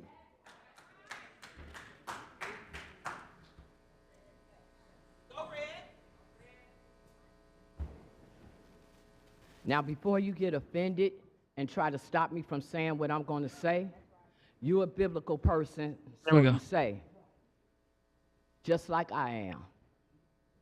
The Bible speaks of stupidity. The Bible says that the children of Israel were a stupid, stubborn, stiff-necked people. That was the reason why they couldn't get out the wilderness.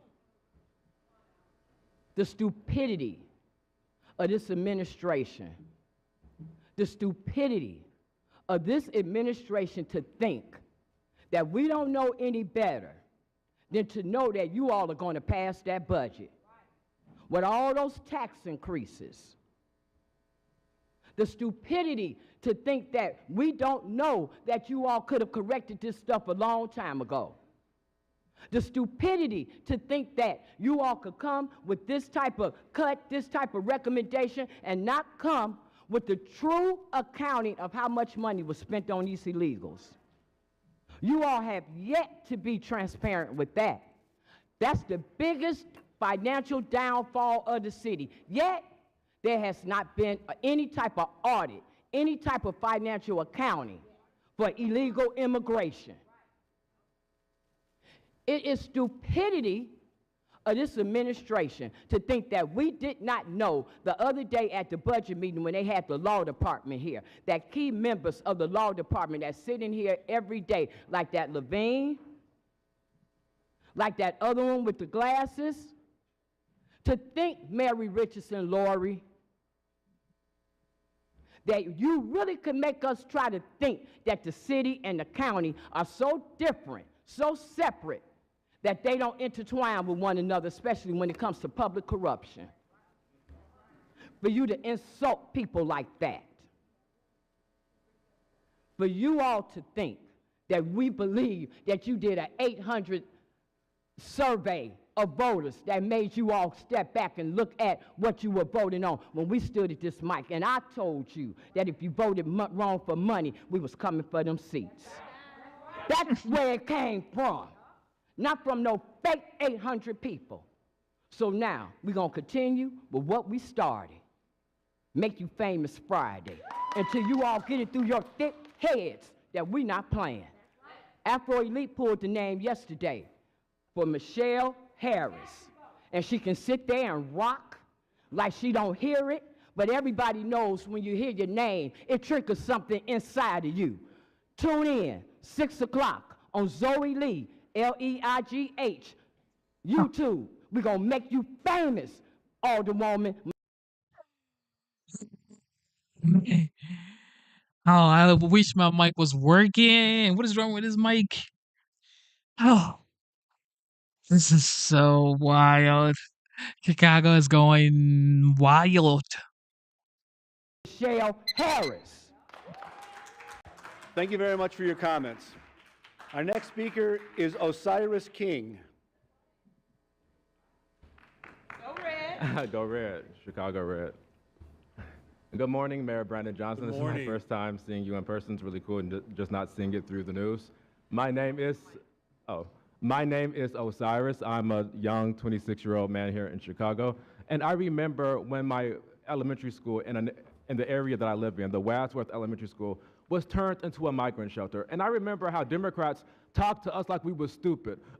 You need help. The immigrants need help. Y'all gotta work together. They live in poverty. This is something that you have to accept. And they talked to us like we were 5 years old. But y'all wanna talk about Republicans belittling black people and talking to them like they're stupid? I felt like I was 3 years old, like, okay, like, I don't know where Venezuela is on a map. Half of the people who support these migrants probably couldn't point to Venezuela on a map, but a lot of folks are probably wondering, what is this young black kid or young black man doing wearing this hard hat in City Hall today? Well, let me tell you, growing up, my favorite show was Bob the Builder. He wore a very funny yellow hat. This hat is a symbol of Bob the Builder building the wall, building it tall around America, around Chicago. We don't want illegals in our community. We don't want migrants terrorizing. This is why the Democratic Party will probably lose in 2028 and 2032, because you guys don't listen to the people. The people are saying they want a wall. They don't want illegal immigrants in their community, and yet you tell them, shh, you don't know what you're saying. The illegal immigrant need help. They need some help. Let's help them. It's like they're telling you they don't want the illegal immigrant in their spot. They don't need the illegal immigrant in their community, in their society. Yet you're saying, you're saying that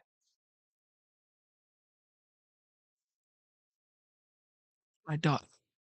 I just looked at my daughter and she was doing something she wasn't supposed to do. I'll be right back.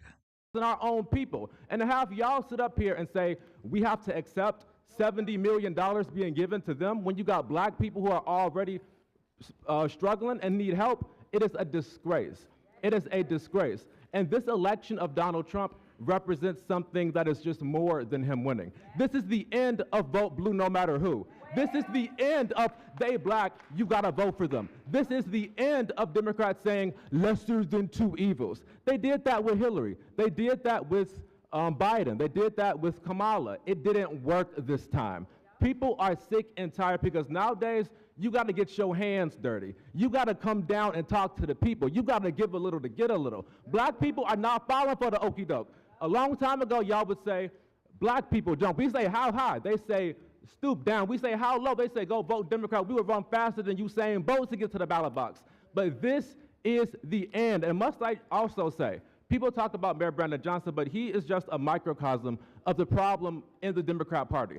I want to talk to Democrats on a national stage. You got in New York City, Black Lives Matter being very upset, and that's fine, but also be very upset about what's going on in Chicago with these black people being terrorized by the migrants, the illegal immigrants, and no one can say anything about it. It's not fair. So at the end of the day, with the time I got left, I want people to think about who really has the power. Democrats think they have the power. Obama, who was an abomination to this entire nation, thinks he got the power. Hillary Clinton and Chuck Schumer and Nancy Pelosi think they got the power. They think they can bully us and we got to stand silent. But people in America everywhere know that we got the power. And we saw Donald Trump. Thank you very much for your comments.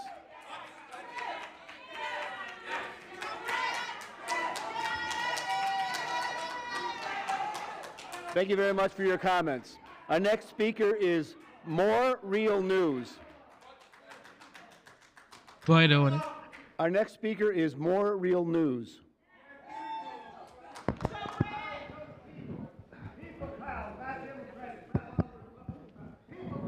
Y'all like my blue shoes? They hurt. Because Oh my the God. Democrats been giving us pain. I came down here a little bit at the same time as Zoe, Miss Jackson, and I've been homeless.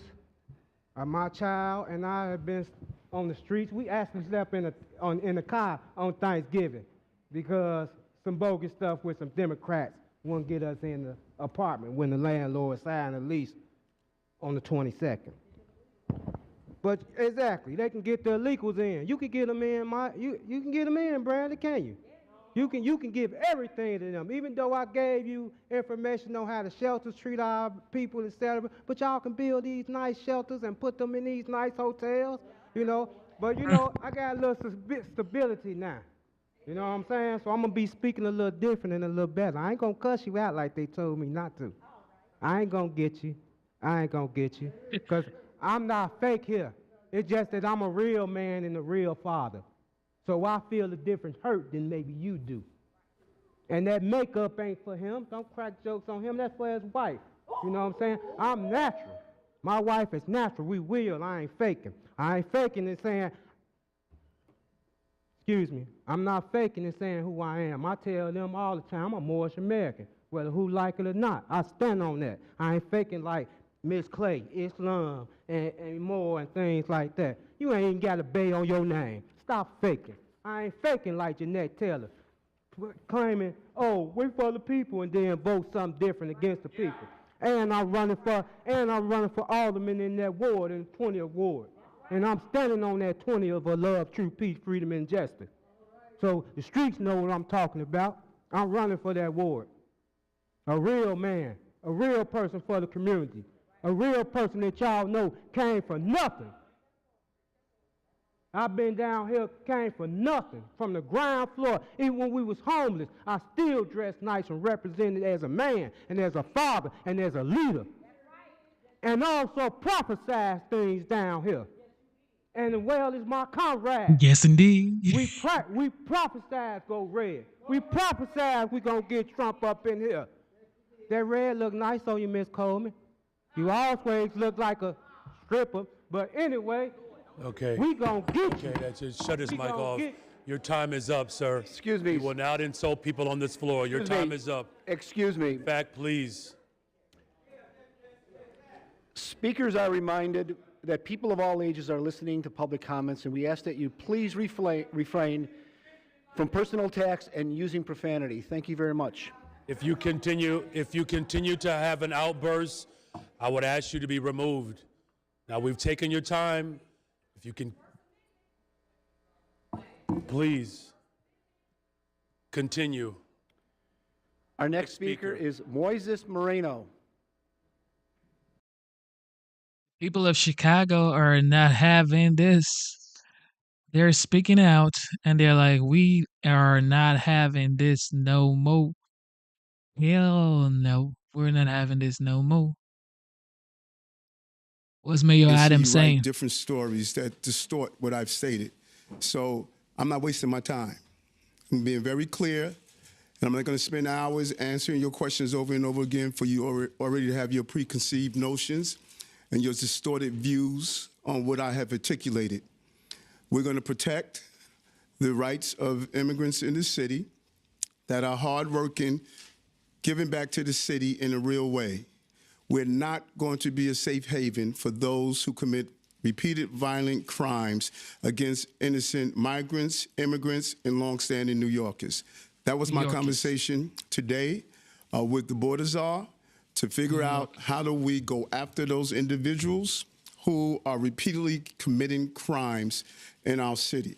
We're going to tell those who are here, who are law-abiding, to continue to utilize the services that are open to the city, the services that they have a right to utilize, educating their children, health care, public protection, and the things that we have long been proudful in doing so.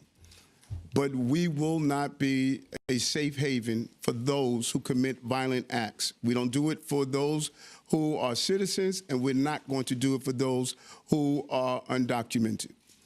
We made terrible mistakes in the past by preventing to keep our city safe from those who are committed repeated acts of violence, particularly these dangerous gangs that we have witnessed in our city, and we're not going to continue in that direction. I'm going to answer a few questions, and then I am leaving, because it's not going to matter what I respond to anyway. You have your preconceived thoughts already. Okay, first of all, I do not have a preconceived thought. I want you to know that right from the start. Thank you. Number one here, are we talking about people who are just charged, or does that, I mean convicted, or does that include charged? And how exactly If you could give us some specifics, would this work? Our legal team is vetting. Do we have the authorization to sit down and speak with ICE legal team to operationalize what both our desires are? And once we get that approval, then we will give you a complete layout of how it's going to work. Mayor? Yes. Right here, sir. When you told Mr. Holman, I'm willing to work with you to make sure we're not a safe haven for people committing crimes, he pushed back and say, I'm looking to deport beyond that. I'm looking to deport undocumented people simply because they are documented dreamers, for instance, asylum seeking migrants who have not committing crimes. And what, if anything, did you say about deporting those people who have not done any crime? He told you he pushed back on it? I'm asking you, did okay, all right. he push back on you saying I want a broader scope? From what I heard from the incoming head of ICE is that we have the same desire to go after those who are committing violent acts, repeated violent acts among innocent New Yorkers and among migrants and asylum seekers. That's what I heard from him, and I was pleased to hear that because we share the same desire. Hi, Mr. Mayor. How are you? Good. How are you, Craig? Good. So, in part of this meeting, you were looking at how to address it and kind of meet the new administration a little halfway here. Now, do you guys think Mayor Adams, before he was indicted, do you think he was acting this way? Do you think he wanted the illegal immigrant out of the city of New York? Because New Yorkers have been saying that this guy, of course, is a Democrat, and they've spent over $1.5 billion, I think, in just 2022 or 2023 alone. So it's like, if this has been his mindset, what do you think? Or has he changed his mindset after he was indicted? Or is just like, you know what? These people are destroying our city. We need to stop now. And I'm in support of the border czar, the head of ICE, Tom Homan, and I support the OG, the legend, the 45th, now the 47th president-elect, Donald Trump. And that's it. I don't care if I'm indicted. Cancel me. I support the ICE director, and I support the 47th. Do you think that's what's happening? Or is changing his mind because he's been indicted by the Democratic DOJ? Maybe, however you guys are going to meet. Part of that conversation, as you've mentioned, Marsha Kramer's show, is looking at executive orders. So was there any talk about executive orders? And then what would those executive orders entail? And how would they work to kind of address what you had discussed with the orders are today? I spoke with our my legal team here to look at the powers of my executive orders to accomplish my goals of ridding our streets from those repeated individuals who carry out violent acts of violence towards New Yorkers and towards migrants and asylum seekers. And once we come to a full understanding of that, then we will report on it. Hi, Mr. Mayor. What did you ask incoming border czar Holman about his plans for his scope for deportation? What questions did you ask him about how far he wants to go with deportations, and what did he tell you? Well, I think that what has been reported is totally distorted from what our face-to-face, eyeball-to-eyeball conversation. His goal is the same goal I have. We cannot allow dangerous individuals to commit repeated violent acts of violence in our cities across America. I've said this before, and I'm surprised the way everyone is attempting to state this is a new coming of Eric Adams. I've stated this over and over again, long before this election, that this can't be a safe haven for violent individuals. You have a right, a privilege to live in this country, and those who want to commit acts of violence, they are violating that privilege. Sir, that if you're a law-abiding Yolanda has to fear. We got to keep it tight. Yolanda, go ahead. Living in a shelter. Thank you so much. Señor Alcalde, buenas tardes. Did Mr. Holman make any specific request from the city in order to work with you in this crisis? His desire is clearly, again, what my target area is. And what I've learned also from sitting down with him and a representative from the Biden administration that was there in the meeting as well, we have 500,000 children who had sponsors in this country that we can't find. We can't find them. We don't know if they're doing child labor. We don't know if they're doing sex crimes. We don't know if they're being exploited. 500,000 children. There's a level. Wow. Wow, just wow. I am surprised that Mayor Eric Adams, would even utter a word like that. Words like that could come out of a Democratic mayor. Yeah, Trump has changed everything. He has definitely changed everything, and something isn't right. Level of hypocrisy that everyone that states they want to protect everyone but innocent individuals who are victims of crimes and children. I want to support and protect children and innocent people that are victims of crime. And those who don't understand that, it's not up to me to try to convince them. I know what my job is, my goal is, and I was clear of that while running and when I became mayor. Safety means everything to me. 500,000 children, we don't know where they are right now in this country. Will New York remain a sanctuary city, and will you do anything to repeal any of the work that the de Blasio administration did to limit interactions with ICE and other immigration officials? New York remaining a sanctuary city is determined by the city council. They told you what their positions, what their position is. I'm going to try to attempt to use my executive orders to go after dangerous people who are committing violence acts against migrants and asylum seekers and long-term New Yorkers and undocumented immigrants. No one should be a victim of a crime in the city, and particularly violent crimes. And I said that over and over again, and I'm going to continue to stand by that. Mr. Mayor, I wonder if you could detail exactly the kind of cooperation the NYPD will be giving to federal officials in your quest to rid the city of the violent criminals that you talk about. We need to unravel all of these rules and procedures and laws and all of these rules and procedures. We need to unravel them and get clarity on what we could do and what we can't do. About 170 crimes currently allow us to communicate and collaborate with ICE after a conviction. We need to examine them and see what, again, my authority using executive orders to ensure that I keep New Yorkers safe. That's my only goal. I cannot make it any clearer, you know, and so if pursuing that goal means that my years and years of advocating for immigrants that are here attempting to find the American dream, if that demonizes me, then I'm gonna take it. But I'm gonna save lives in this city. Right. All right, Nat.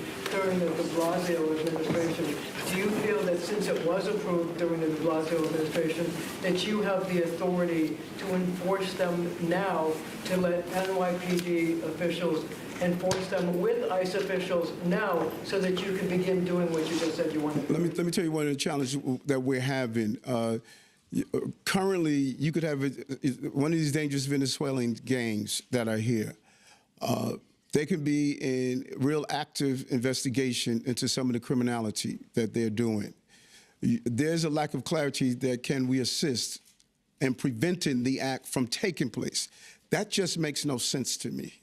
And I don't know why we want to ignore the fact that there is, from some of these dangerous Ecuadorian gangs we saw on Long Island, the dangerous gangs that we saw coming from other regions, we have an obligation and responsibility to keep people safe in this city.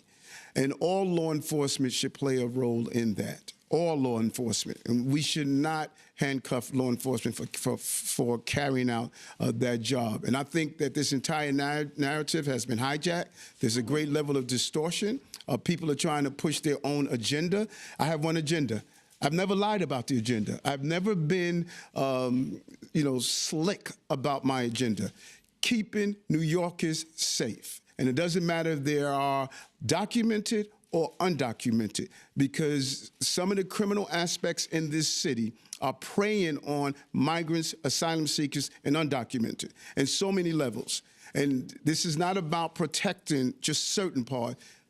Everybody, everyone in this city should be protected and should not be the victims of violent crimes. And that was a conversation I had with the border czar. We shared that same belief, and we're going to pursue that same belief. And I'm looking forward to that pursuit. Thank you. I don't know now. I don't know now. I don't know if Tom Homan says he wants to protect illegals. Okay, Tom Homan ain't. He's not protecting illegals. He's sending them packing. Okay, he's sending them packing real fast. And back to New Jersey and New York with the drones. What do you guys think is going on with the drones? I hate the way my mic sounds, but I'm sorry, guys. What's going on with the drones in New Jersey? Check it out. About these drones, that black blob in the night sky is a drone, a good-sized one, though it's hard to tell without other objects close in the frame to compare it to. It's one of dozens that have been spotted recently in the skies over New Jersey and New York, in the New York area, including a military research facility around the Trump property in Bedminster as well. Today, the White House sought to downplay rumors. We have no evidence at this time that the reported drone sightings pose a national security or a public safety threat, or have a foreign nexus. Security officials held a private briefing today for members of Congress, some of whom are demanding more in the way of answers. I've been a little frustrated. There hasn't been enough transparency, letting people know what's happening. It's allowing a lot of potentially misinformation to spread, or at least fear. We should know what's going on over our skies, and I've asked for a lot more information. They should be shot down if necessary, because they're flying over sensitive areas, whether it's... I mean, how is Congress not privy to the information about the drones flying around in New Jersey and New York? If Congress isn't privy to the information, you definitely know you cannot be privy to those information. Planes that may be jeopardized, or security at military bases. We ought to do a much better job. The Biden administration ought to be acting more aggressively against these drones. Well, Senator Booker, who you heard there a moment ago, along with his New Jersey and New York Senate colleagues, sent a letter today to the heads of DHS, FBI, and FAA requesting a briefing on the matter. More on this all now from CNN's Omar Jimenez. So people have been seeing drones. Don't worry, this is one of ours. But we've been going around talking to people in this northern New Jersey area, and really almost everyone you talk to has either seen one or knows someone who's seen one. What are they? Who's sending them up there? What are they doing there? Why doesn't anybody know what they are? You know, and why New Jersey? It didn't sound like an airplane, which is why I went out and looked at it. It was loud, but not any louder than the airplanes, because the airplanes are loud. Yeah, the jets were loud. And there were jets flying over at the same time. They actually flew in a circle around our building, both of them, and then across, and then disappeared. It still could be somebody playing a trick, but which is unlikely because they are so big. Yeah, it's not a 10-year-old flying it, you know. Yeah. I'll just let the people that are trying to figure it out. But to this point, no one has, at least publicly. The FBI is now investigating weeks of reported drone sightings over New Jersey. That's according to a document given to state and local officials. As a growing number of people report seeing drones, some described as 6 feet in diameter, flying in the skies. And there have been questions about when they first started popping up. Reports seem to vary, but the Picatinny Arsenal, which is a military installation in northern New Jersey, has confirmed sightings in the area going back to November 13th. And countrywide, this isn't the first time mysterious drones or something like it have been spotted around military installations. So, specifically, Langley Air Force Base did experience incursions of unauthorized unmanned aerial systems last year in December 2023. The number of those UAS incursions did fluctuate on any given day, but they didn't appear to exhibit any hostile intent. And while with the New Jersey reported sightings, the White House says many have actually been manned aircraft, some witnesses disagree. They'll just change direction, like go from like 90 to like 270 degrees, just like fly different directions, and planes obviously can't do that. Nothing during the day, just completely at night. It's odd. And public officials are starting to get frustrated. They're creating so much fear and uneasiness in the public. There's no excuse for us not to know at this point. Now is not the time to mess around. It is a time for action. We're past the point of Let's pretend it's not a big deal and try to keep everybody calm while we figure it out. It's really concerning. And quite frankly, it's not acceptable. It's definitely not acceptable. Now, the Department of Homeland Security and the FBI are throwing a little bit of cold water on this. They said in a joint statement that based on what they've seen so far, they don't see any national security threat or anything like that, but also that they are investigating whether these reported drone sightings are actually drones or whether they're being mistakenly identified for manned aircraft. And they did say many of the cases that they've investigated have actually turned out to be manned aircraft. That said, they are continuing to investigate, and without a definitive answer to this point, especially over reported sightings that span back to midpoint of last month, it's left this vacuum where a lot of questions have come up and a lot of questions from people who are upset that there is not a definitive answer to this point, Anderson. All right, Omar Jimenez, thanks very much. John Miller is back. Also joining us is CNN Senior National Security Analyst Julia Kayyem. She's a former Assistant Secretary for Homeland Security, currently a professor at Harvard's Kennedy School. So I've been skeptical of this whole thing. How do we know this isn't just some people, flying around drones, and once people get upset about it, they just continue? I think it's a couple of things. One, it's because of the size. I mean, people have described these things as being the size of a small automobile. So as Omar pointed out in his piece, that's not the drone we bought for our kids or a hobbyist necessarily. It looks expensive. The second thing is that when they've been encountered, and the idea is like, where are they coming from? And they're flying in groups. And if they're coming from offshore, the New Jersey State Police had helicopters literally laying offshore waiting for this because it was night after night after night. And when they chased them, they shut off their lights, the drones shut off their lights and increased speed and disappeared. So it sounds like, it feels like, whoever it is definitely not looking to be encountered, detected, seen, or explained. Juliet, I mean, does it surprise you we don't have a definitive answer yet on the origin of these things, considering all the money that's invested in national security and protecting U.S. airspace? Yeah, and particularly airspace. I mean, an entire system of control from NORTHCOM to NORAD to the FAA to regulations regarding drones and the ability to fly certain unmanned vehicles, depending on their size, their capacity, and everything else. This whole regulatory system exists.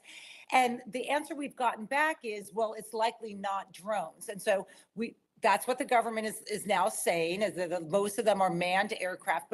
But what John is saying is then that would suggest that all of these eyewitness accounts and all of these videos that are showing multiple drones of large size that are moving in ways that an airplane doesn't move, and that try to avoid detection, we're still not getting a great explanation around that. And look, some of these videos we have to, people are probably putting online now. Some of them may look like a drone, but it's actually an aircraft. But there's too many eyewitness accounts. John, I mean, it's just a manned aircraft. Yeah, have we seen this before? I mean, were there other incidents in other places? I mean, in Norfolk, Virginia, in late 2023, you had 17 days of this over military locations, naval locations by the shore. And was that ever figured out? No, not figured out. And I mean, to Juliet's point, there's 110 mayors, that were at this conference where they did the briefing, and their residents are angry about the government response saying, well, they were fixed-wing aircrafts. It's like, fixed-wing aircrafts don't stop and hover and then go dark and take off. They're a little insulted about the idea that they're not being believed. Do we even know how to, I mean, obviously drones have been a huge part of the war in Ukraine. Has anti-drone technology, I mean, do we know how to fight against drones? So we do, and that's an issue here, which is under the current conundrum of laws between the FAA, Federal Aeronautic Administration, DHS, which is in charge of infrastructure security, the FBI, which has drone interdiction and detection capability and authority, and then all of local law enforcement. Only the FBI is authorized to use that. So when you hear people saying, well, they should shoot them down, first of all, the complication is it's not illegal to fly a drone at night in New Jersey. So what are you shooting them down for? And second of all, The police aren't allowed to do that because the federal government, even at events like New Year's Eve in Times Square and other things where you'd say, if something with a payload came in, you'd want to take it out. They don't have that authority. John Miller, thank you, Julia Keim, as well. New Yorkers, New Jersey folks are getting wild, and they're like, yo, what is going on? Now, nobody's even thinking about this may be UFOs. Nobody's thinking about UFOs. Maybe they are UFOs, but you heard Congressman. He said it's from a mothership that the Iranians deployed to the eastern part of the United States, and he said it's from a credible intelligence he got. But it's still wild to even think of. Okay.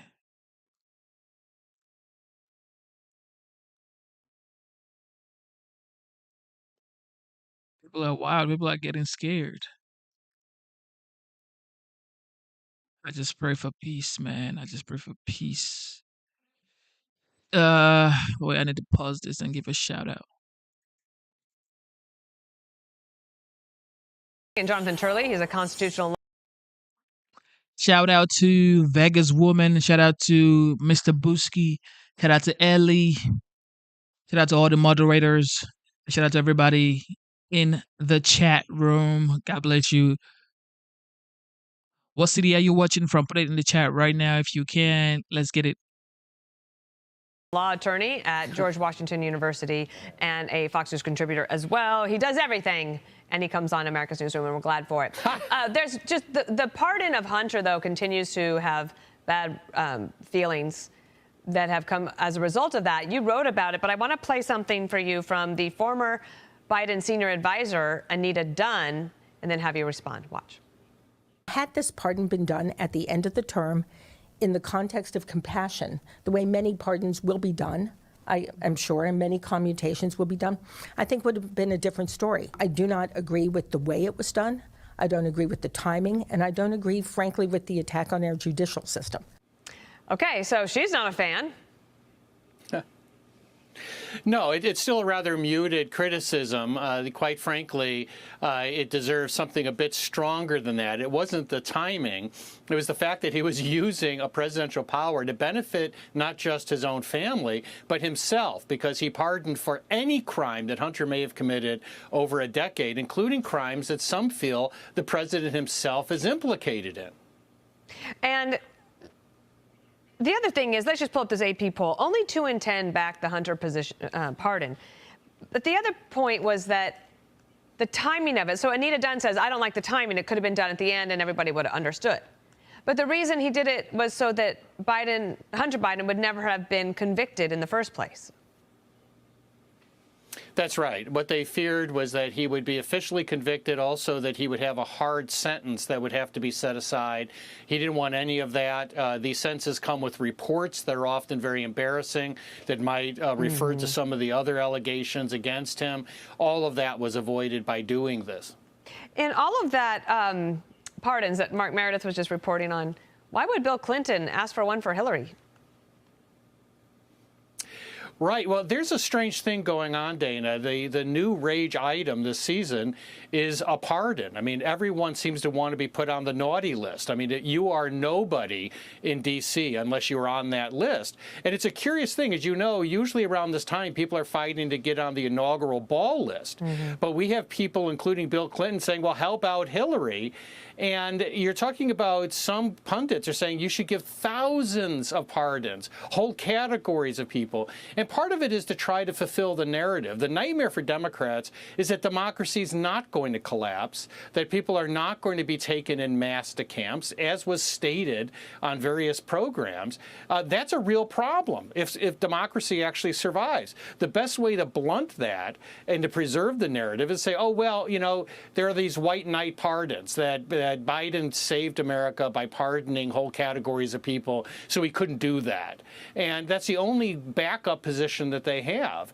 But you now have this strange thing like Bill Clinton saying, you know, I really think that my wife should be on that list. You've got commentators saying, I need to be on that list. And the list of naughties are getting longer for this season. It's an interesting thing because I was thinking of my Christmas wish list. I got to get that for Peter. A pardon is not on it, I will tell you that. John Fetterman, the senator from Pennsylvania, he continues to delight and surprise. This is something he tweeted. He said, I'm sorry, it was his first Truth Social post.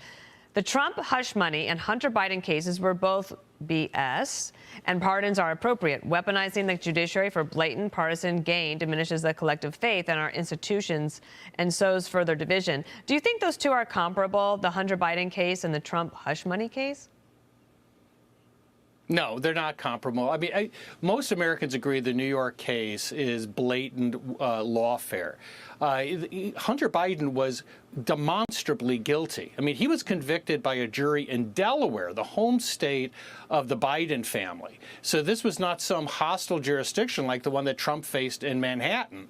So I don't think they are comparable. But I think a lot of people are now looking at this election, and perhaps they feel a little more ability to say what is obvious, that this was lawfare, that it has really destroyed the legal system. And I'm hoping that maybe we could come together on that. We can all drop the rage rhetoric. We can begin to look at the legal system for reform. You know, there's a lot of support for Trump coming in to reform these departments, and he's picking people from outside the establishment to guarantee that that gets done. And I think a lot of citizens find that rather, you know, supportive and pleasing, considering that they want to see changes in Washington. Well, now we know what's on your list. The unity about judicial reforms. Let's hope you get it. Thanks, Jonathan. Good to see you. I'm Steve Doocy. Yes, sir. Thank you for tuning into the live show. You know what time it is. It is your boy, Genesis. Double tap your screen. Sub up. Subscribe to the channel. Still concerning the drones in New Jersey. Listen to what this congressman says.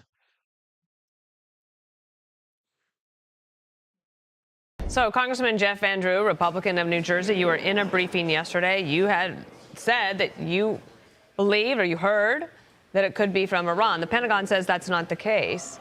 And so I wonder, like, if you had put in China, if the Pentagon would then be forced to respond as well. And then we somehow narrow it down by way of guessing game.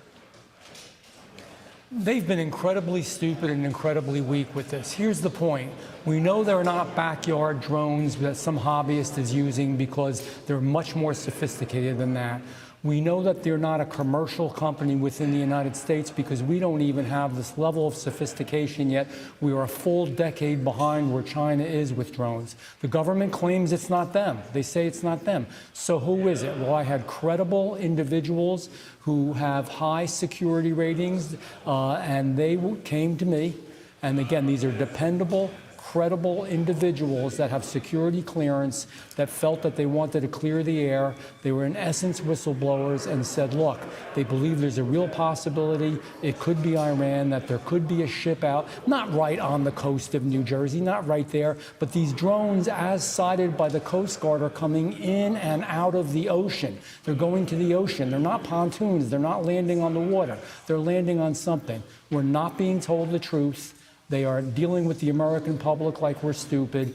And again, understand these drones are sophisticated systems, ones that we don't have, that we don't normally see, and we need some real substantive answers. This has been going on for almost 1 month. It's incredible. Sir, some people did not respect your answers yesterday when you were on our network with Harris. But you're on the Transportation Committee, you're on the Aviation Subcommittee, so you've got some chops.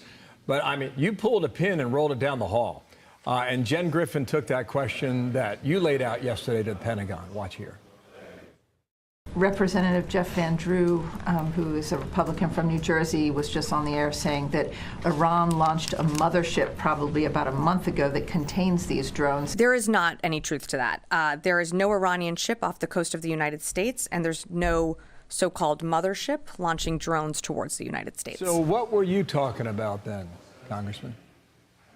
These drones very well could be launched from a ship. It could be hundreds of miles out at sea. These types of drones go much greater distances. These, again, are something that we normally don't see in the United States. So there is a real possibility. Could it be China? Absolutely. Could it be somebody else? It sure could. Here's the deal. They don't know what it is. They don't know what it's about. They haven't taken one down to analyze it. They have no idea where it comes from, but they know that it's not that. I mean, that's nonsense. They do not know what they're doing. Why don't they take one of them down, analyze it, and let us know what's really happening? I hope they know more than they're telling us, but that's disrespectful to the public and to Congress. It's about time they leveled with the truth. Hopefully they'll give us some information this afternoon. But even if they do, it's like a month too late. This reminds me of the spy balloon. Last year, traveled the whole country, obtained all the information it wanted as it was just about to exit. Then finally, the president ordered to be shot down. This is weakness and stupidity, and it's intolerable. There was a briefing yesterday for local lawmakers in New Jersey. They came out of that meeting and said they got zero. And you have Governor Phil Murphy, the governor of New Jersey, the state from which you represent, and he said, rest assured, there's no problem for the public. There's no danger here. But how can he be sure of that? He can't be sure of it. It's like somebody that goes to the doctor and has a severe chest pain and it's horrible. They can't even stand up. And the doctor says, well, I don't know what you have, but you're just fine. Don't worry about it. I mean, they don't know anything. They have no information. How incredible is that when they have $1 trillion budget, supposedly all these experts? And I thought, quite frankly, that it was amateur hour at that press conference that the Pentagon had. No answers, no focus, no ideas. Of course people are concerned. So at the very least, what I've done is passed forward a very credible possibility that came from credible experts. These are real people that didn't want to reveal their names because they didn't want to lose their position, who have high security clearance. It's the real deal. I deal with these people. I'm on the aviation subcommittee. I'm the vice chairman of transportation. This is real. I'm not saying it's definite, but it's something that needs to be explored and treated with respect. Sir, thanks for coming back today. You're making waves, certainly, and I hope you get some answers. Thank you for tuning in one more time. Well, you heard Congressman Van Drew. He says this may be an Iranian mothership located the eastern part of the United States, and that's why they are being flown around New Jersey. Okay, so Vegas says she wants to see the OG ring the bell at the New York Stock Exchange this morning. We're going to do that right after this. Check this out. Hollywood is in shambles, guys. What is going on in Hollywood, man?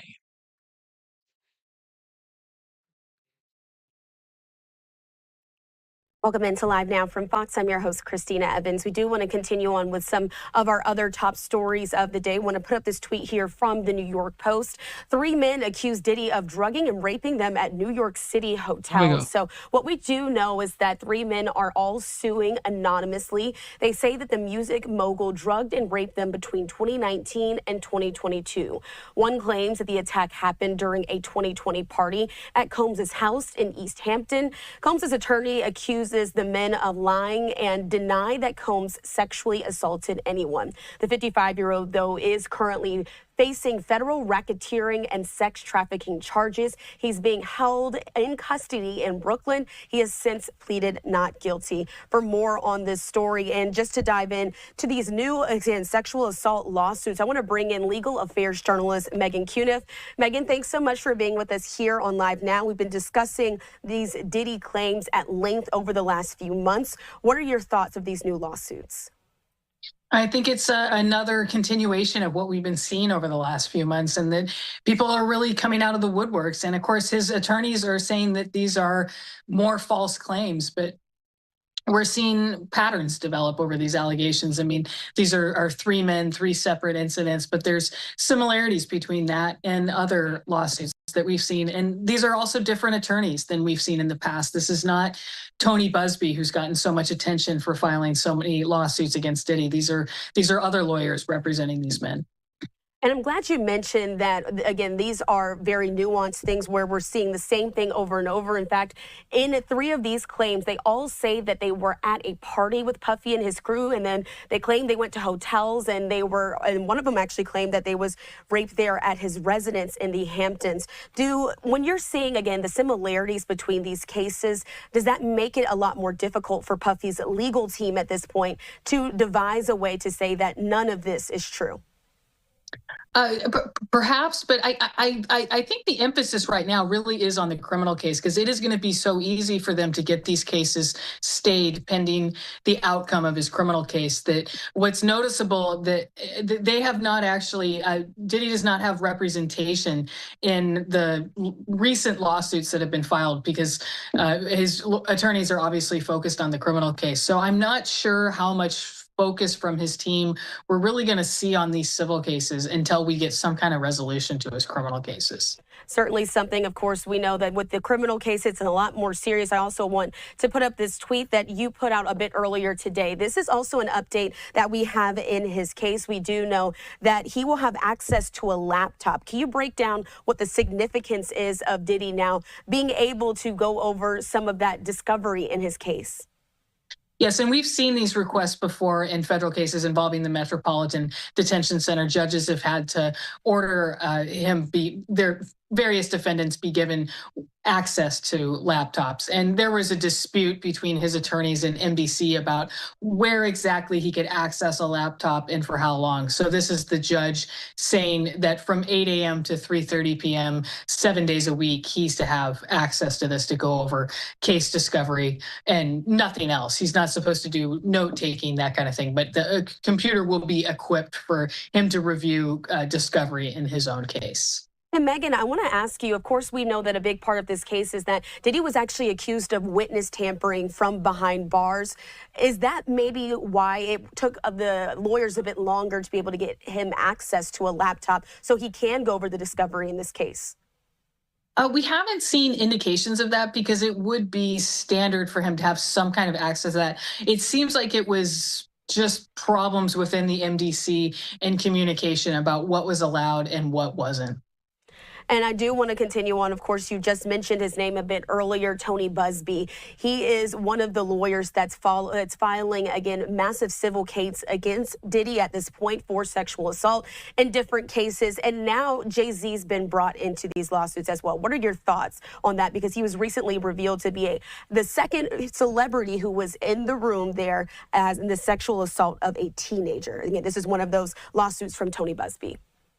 Yes, and Jay-Z is denying these allegations pretty vehemently. He issued a pretty strong statement Sunday night when these came out, and then his lawyers have been filing some pretty strongly worded statements in court saying that this is a sham, this is a shakedown. And it turns out actually a couple weeks before this lawsuit was filed, back on November 18th here in Los Angeles, Jay-Z's team sued Tony Buzbee under a John Doe name, accusing him of extortion, saying that he'd been threatening to publicize wildly false allegations against a really famous celebrity who we now know is Jay-Z. So his team has been working on this for quite a while. And right now, the current step in federal court is whether the plaintiff, is going to have to identify herself.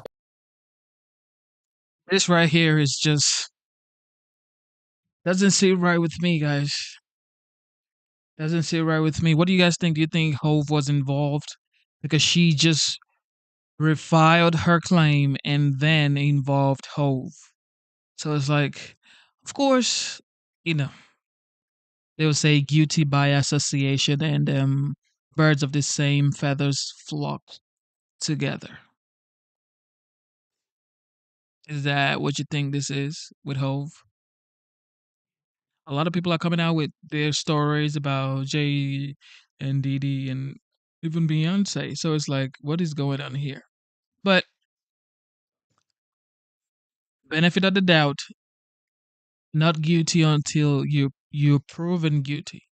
And we've seen previous orders in lawsuits against Diddy where the plaintiff has had to identify herself, but it's really up to the judge. And I'm wondering if all the lawsuits, all the attention, the criminal case is going to present a changed standard for some of the judges that perhaps they'll now see that maybe there is reason for the plaintiff to remain anonymous. But right now, that's the biggest question right now for the judge in Jay-Z's case is whether she's going to agree that the plaintiff needs to be publicly identified.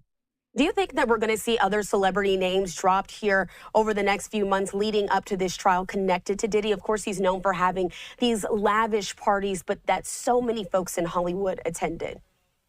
What's interesting is there is an unnamed celebrity in the complaint right now that when the complaint was originally filed in October, it was 2 unnamed celebrities. And then when it was amended on Sunday night, they named Jay-Z. But there is still an unnamed female celebrity who allegedly witnessed this attack. And seems like either way, whoever that person is would be a good witness for either side, depending on what she says she actually saw. So everyone's anticipating some kind of identification of her eventually. But again, the case is a little complicated because the idea that it's going to go to trial when Diddy has his own criminal case pending, him being a co-defendant in that, he has every reason to want to stay.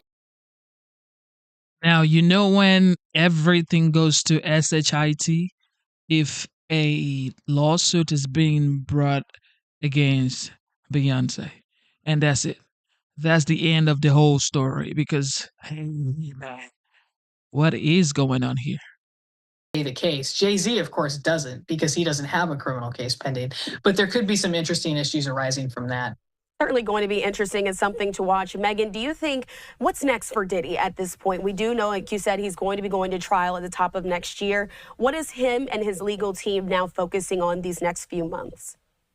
Right now, they're really focused on the search of his jail cell and the notes that were taken from there, which a judge is still deciding whether those are covered by attorney-client privilege. And Diddy's lawyers have filed some pretty aggressive filings asking for an evidentiary hearing and basically alleging that the government has been spying on him and really conflicting with his ability to prepare for trial. There's some, it's a pretty extensive filing, and they're asking for an evidentiary hearing that could lead to the dismissal of the indictment. I think that's unlikely, but it just shows how aggressive his counsel is being with everything. And it also shows just the complicatedness of the attorney-client privilege issues regarding his jail notes and kind of some of the unknowns right now that the judge is sorting through.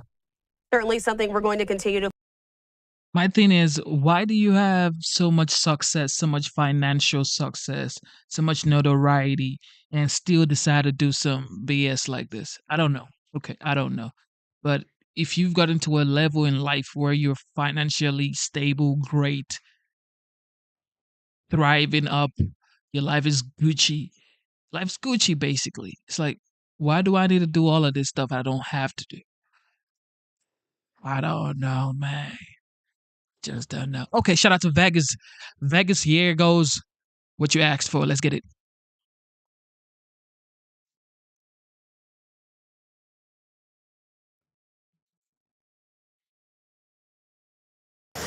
Morning, everybody. All right, here we go.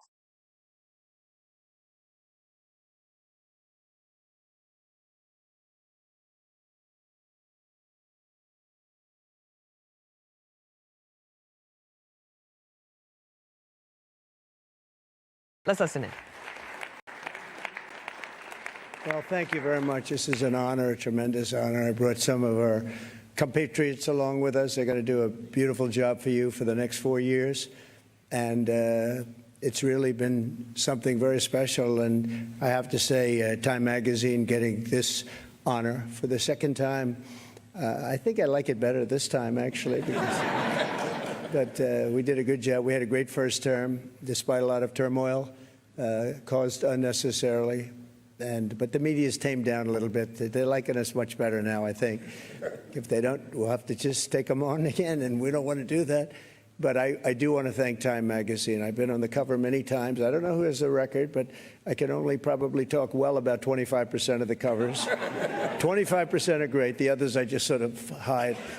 But it's been an honor, and every time it's an honor, I will tell you. And thank you very much for doing it. And thank the whole group at Time. Really very professional people. Thank you very much.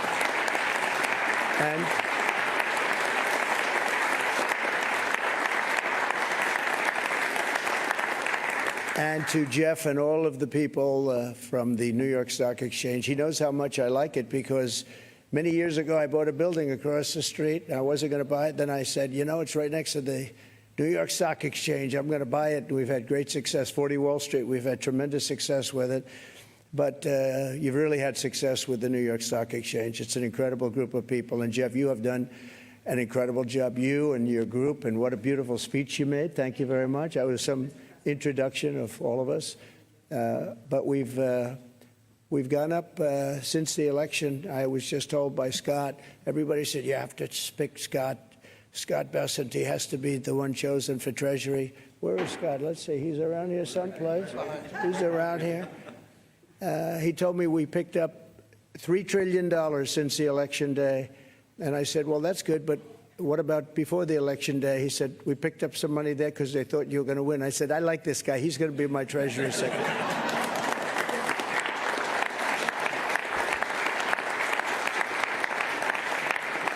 But it's true. I think we're going to have a tremendous run. We have to straighten out some problems, some big problems in the world.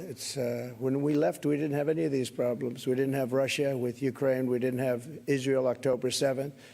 We didn't have the Afghanistan disaster. We didn't have inflation. We had no inflation. And we had a very strong economy. And we're going to do that again. But I think we're going to even up it because now we have experience that we didn't have. Now I know everybody. You know, when I first came in, we came down, Melania and I, a great first lady, who's very popular, by the way. She rang in. She rang in the bell. She rang in the bell. But we came down and we're driving down Pennsylvania Avenue, and it was so beautiful. I said, you know, I've never done this before. I didn't know anybody. I got to the Oval Office, and I'm picking all these big positions, and I didn't really know the people in Washington, but boy, did I get to learn fast. And now we do, and I think we have an incredible staff behind me and others that aren't here. And we're going to do a fantastic job. We're going to create the incentive theory again. In fact, I just announced yesterday, I didn't announce it for this reason, but anybody investing $1 billion or more gets a very expedited approval process because, you know, the approvals, when people come into the country, it takes them, in many cases, 14, 15, 16 years to get the approval. We have Lee is around here someplace. He's in charge of the environment, and that's Lee Zeldin, who ran an incredible race for governor in New York, was a very, very successful guy before that. He was a great congressman, and he's a fantastic lawyer. He's in charge of environmental, and we'll try and push him as much as possible to get those permits very quickly. Like a nuclear power plant, I would say a week would be enough time. What do you think? Is that okay? We're going to get fast approvals, and it's great to have Lee and all of the people behind. They're all stars in their own way. But it is an honor, and this is a double because usually they don't coordinate the Man of the Year or the Person of the Year with the ringing of the bell. And brilliantly, you picked them both at the same time, and you were all friends, and you said, let's do it. And it takes one trip. It doesn't take two trips. That's okay. We like to save. We like to be able to do it properly. But this is a special group. So many friends in the audience, too. John, great job you've done at ABC. I'm really proud of you, and you've been so nice to me. Otherwise, I wouldn't actually acknowledge you at all. But you have been. That really is. It's a terrific job you've done. But again, I want to thank you. We're going down to ring the bell now, and I could just say that the economy, I believe, is going to be very strong. We do have to solve some problems. We have wars going on that we didn't have. We have a lot of things happening that we didn't have that would have never happened. They would have never happened, but now they have happened. And I want to get them solved. We have to get them solved because ultimately the power of weaponry today is the biggest threat we have, in my opinion. It's not some of the other things that you read about. It's the power of weaponry. The weapons are so powerful, so devastating. And I rebuilt our military. I got to know every one of them, including nuclear weapons. I hated to do it. Actually, I hated to do it. But we did some nuclear weapons that are so devastating and almost makes you very sad as you get them and as they come online. It makes you very sad because you know what the purpose of them is, and you just hope to God that you never have to use them. Because if you do, the world will never be the same. So we have to be very, very smart. We have to be very sharp. We have to be very special to do a job. And I think we'll get it done. And I think we're going to get a lot of people in the room. We've seen it. We were in France where President Macron did a fantastic job with the cathedral, an absolutely fantastic job of Notre Dame. And it was beautiful. The opening was the opening, and I just got back, and it was something really beautiful. And a lot of world leaders there. We had about 80 world leaders, different countries, and they were all coming together. They all wanted to meet us and meet me as representative of the U.S., and there was a lot of goodwill. But we're going to get some really tremendous goodwill. I was even thinking about inviting certain people to the inauguration, and some people said, wow, that's a little risky, isn't it? And I said, maybe it is. We'll see. We'll see what happens. But we like to take little chances, but that's not a bad chance. Here's a gentleman that's going to do a great job at HUD. Good luck, my friend, right? He's going to be a, he's been my friend for a long time. It's nice to see you. I haven't shaken his hand yet. Come on. Congratulations. Thanks. Really, you're going to be great.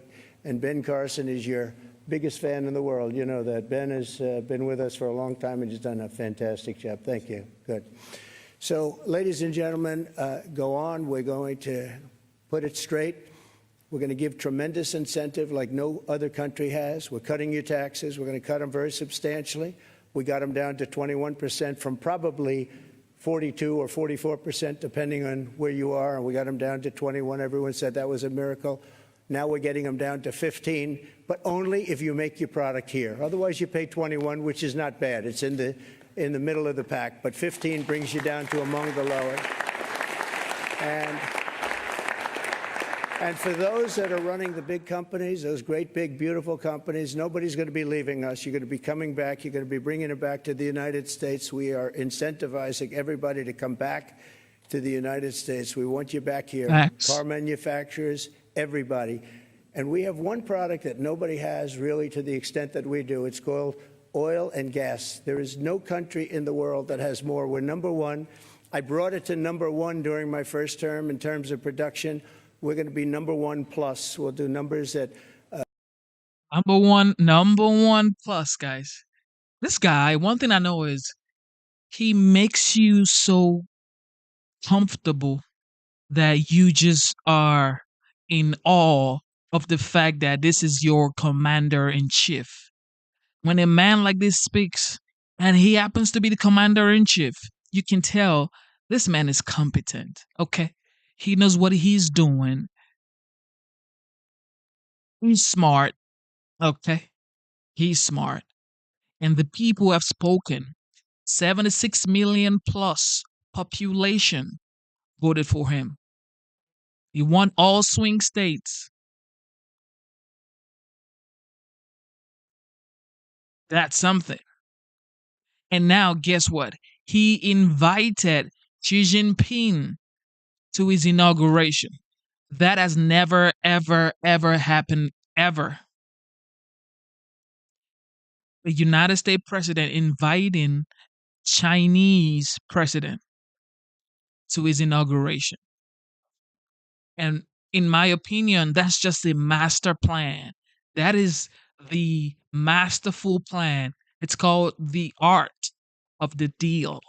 Promise you guys, because China has been like hard-headed with the United States. But now if Xi Jinping actually comes to his inauguration, that's the end. That's the end of any conversation. This man just makes the people that you guys are scared of, the people that you guys say, oh, but man, look, nobody needs to play with these guys. Just like Putin, okay? Biden was like, I'm not going to have a conversation with Putin.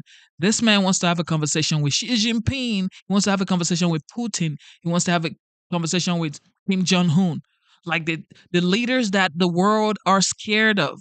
He is calling them, having conversation with them, being a diplomat. Because he knows as a leader of the free world, as a leader of the most powerful nation in the world, he has to be a diplomat. Nobody wants war, guys. Nobody wants to fund war because there are countries these guys want to take over. China is talking about going to Taiwan. Russia is already in Ukraine. Kim Jong-un might be going to South Korea or the Middle East. I mean, who knows? But he's trying to have a conversation with them because his theme is peace through strength. And I got to respect that. Nobody will really see before. And when that happens, prices are going to start coming down because people can't afford their groceries, and they're going to be affording their groceries very soon. I tell the story about a woman who, an old woman, no money, went to a grocery store, had 3 apples. She put them down on the counter, and she looked, and she saw the price, and she said, "Would you excuse me?" And she walked one of the apples back to the refrigerator and came back to pay for the 2 apples. And she left with 2 apples. And the woman at the counter said that was so sad. And when I heard about the story, I said that should never happen in America. And it's not going to happen in America. We're going to do it right. And we're going to take care of our people. And we're going to do things that nobody ever thought even were possible. But we're going to have an economy the likes of which nobody's ever seen before, and everybody's coming back to America. I saw that the other day at the cathedral. They're all saying, we want to come back, we want to come back. And with a couple of changes done by Howard and Scott and some of the great people up here with me, we're going to bring them all back. They're all coming back. So thank you very much. This is a great honor, and ringing the bell will be fantastic. And go out and get them. We're with you all the way. Thank you very much. Thank you. President Trump, right before. Go out and get him. I'm telling you, man, this man inspires me. I don't care what anybody says. This guy is a source of inspiration. He was the 45th, missed his 46th. Now he's the 47th. Means never quit, never stop going. Stay strong. Just stay strong. Hang in there. Keep fighting for what you believe in. Keep fighting for your dreams. That's all life is, okay? Keep fighting. Now, let me show you. Shout out to Ellie. Ellie said he didn't know about the Xi Jinping case. Let me show you this. He's invited Xi Jinping, Ellie. Telling you. Hamas has conceded to Israeli troops in Gaza, raising hopes for a hostage deal. Elbridge Colby is a former Assistant Defense Secretary under Mr. Trump first time around, and he joins me now. What more can you tell us about what looks like a promising potential deal? Well, I think it's very promising, Stuart, and it's sort of pieces breaking out all over the place since President Trump's been elected. The Biden administration was trying to make progress on, a ceasefire or peace in the Gaza situation for a year. Totally fruitlessly, and now we finally are seeing progress. Why is that? I think one is President Trump's leadership, the threat he issued that he was not going to take any more of this hostage keeping and abuse and murder of the hostages, but also what the Israelis have been able to do in turning around, taking Lebanese Hezbollah off the sort of the game board, if you will, and Iran itself, and of course the collapse of the government in Syria. So I think this is very, very promising. It really gives us an opportunity for hope that we might be able to see a more peaceful situation, albeit it's never going to be totally placid, but a more peaceful situation in the Middle East since President Trump's been elected. President-elect Trump was asked about inviting China's Xi Jinping to his inauguration. Listen to this. Mr. President, for the pool, who else have you had the opportunity to invite to your inauguration? Everybody I've invited. President Xi as well? Very good relationship. Thank you. What's your message to... Okay. We understand that Xi Jinping has been invited to the inauguration. Mr. Trump did not confirm it, but he said they had a good relationship. Why would Trump invite Xi? Well, I think it's a masterstroke by President Trump if he's done it. I think it shows a lot of confidence. And as Winston Churchill once said, jaw is better than war. There's no reason not to open up a dialogue with Xi Jinping from a position of strength, which we know President Trump is willing to do and has run on. Remember that he invited Xi Jinping to Mar-a-Lago in his first term. And really focused on China in a tough and I think realistic way in his administration.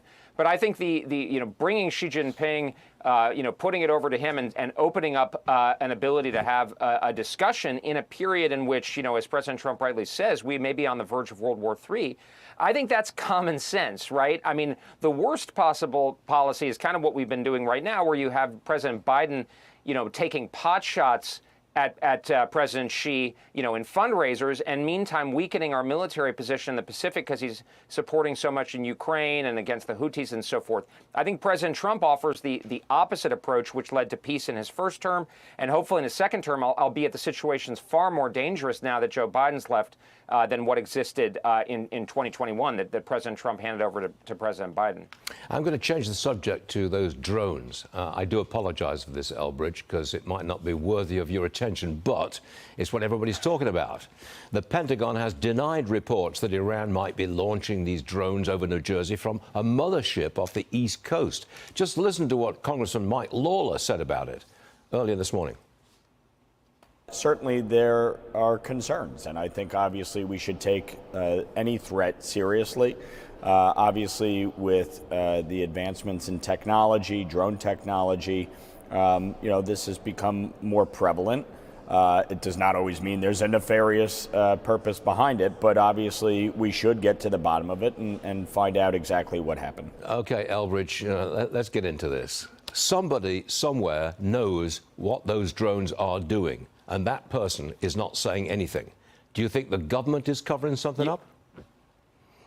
Well, I hope not. First of all, I'm not so high and mighty, Stuart, so you could ask me about anything. And secondly, I'd say if there are drones that are flying over our homeland, that shit's got to be a priority for anybody who cares about our security. So this is a very serious issue. We need to put, as President Trump has indicated, we need to put defense and the security of the homeland back in a kind of America First way, back at the top of the agenda. I don't know what's going on. I think the answers provided by the administration so far have been very unsatisfactory. I mean, the fact that we don't have a clear answer is very disturbing, and I think that's something that shows we really need to get to the bottom of this. Yes, we do. Elbridge, you know what you're talking about, and we always appreciate that. Come back and see us again real soon, please. My pleasure, Stuart. Thanks a lot. All right. Thank you for tuning into the live show.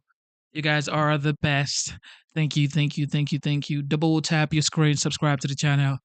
Yeah, we've seen the drones issue in New Jersey, and according to Van Drew, the congressman, he's from New Jersey, by the way. He's a congressman from New Jersey. He's saying that these drones are being deployed by Iranian mothership that is stationed on the eastern part of the United States. That's what he's saying.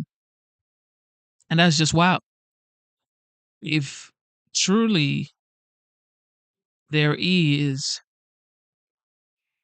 an Iranian mothership that is being stationed at the eastern part of the United States, and they're just deploying drones from the mothership into New Jersey, that is just wild. That is absolutely wild and definitely unacceptable. And that's what the people are saying. The people are like, yo, this is definitely unacceptable. We cannot accept this.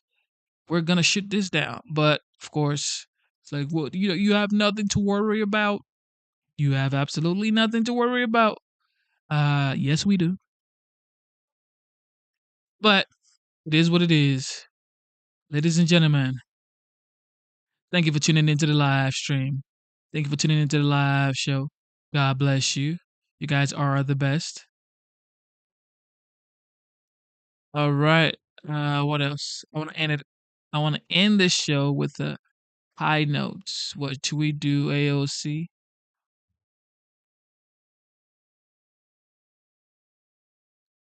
Here comes.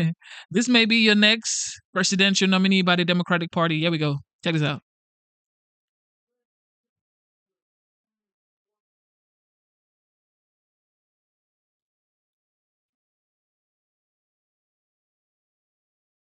This may be your next presidential nominee by the Democratic Party. You guys just be careful. I'm telling you. Maybe.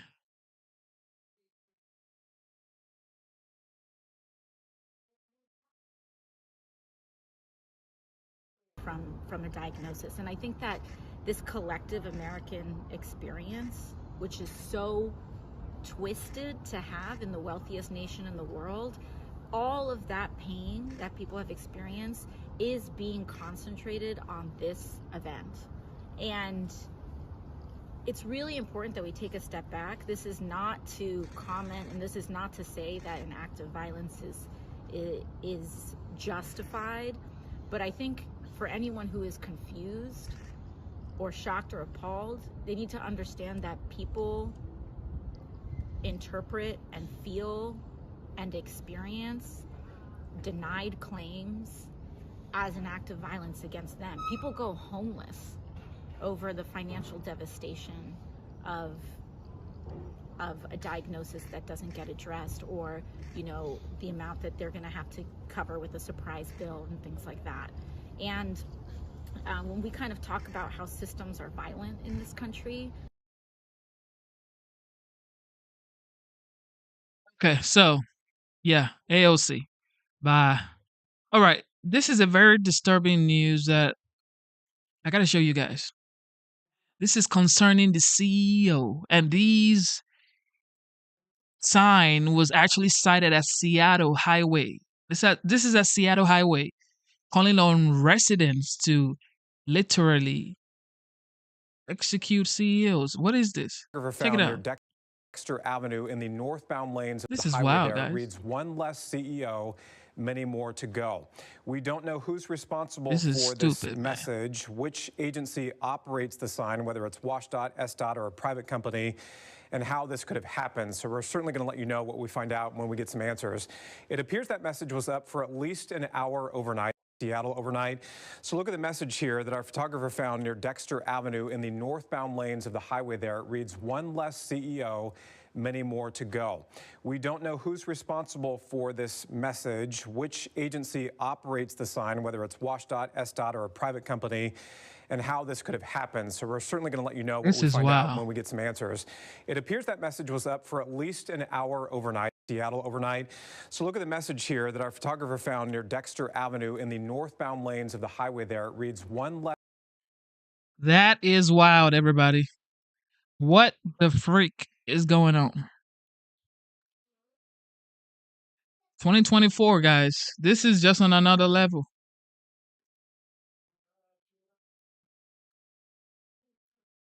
Brookton, you think it's false? You think it's a scam? You think it's not true? That's a national news, guy.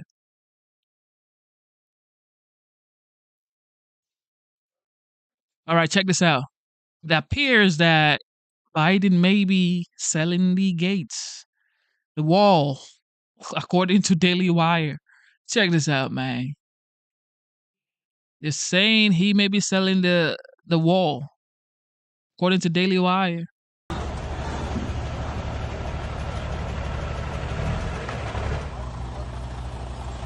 Oh yeah, this is messed up.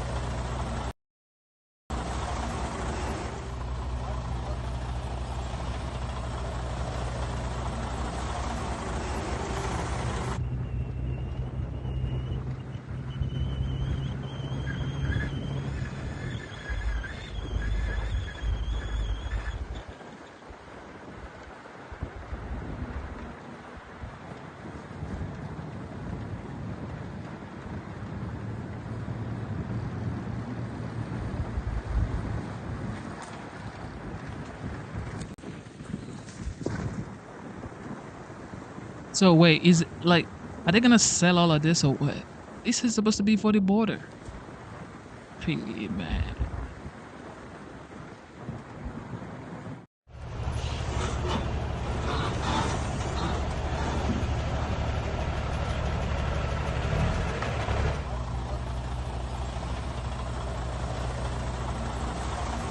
This is way too wild. Way too wild. All right, look, too many BS flying around, but let's see. Here goes Kamala Harris.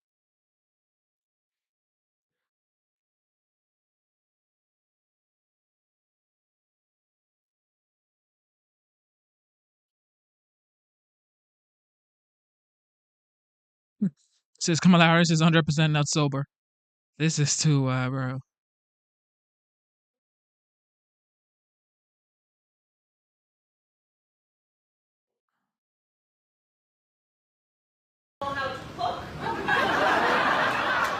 Bring your own dish. You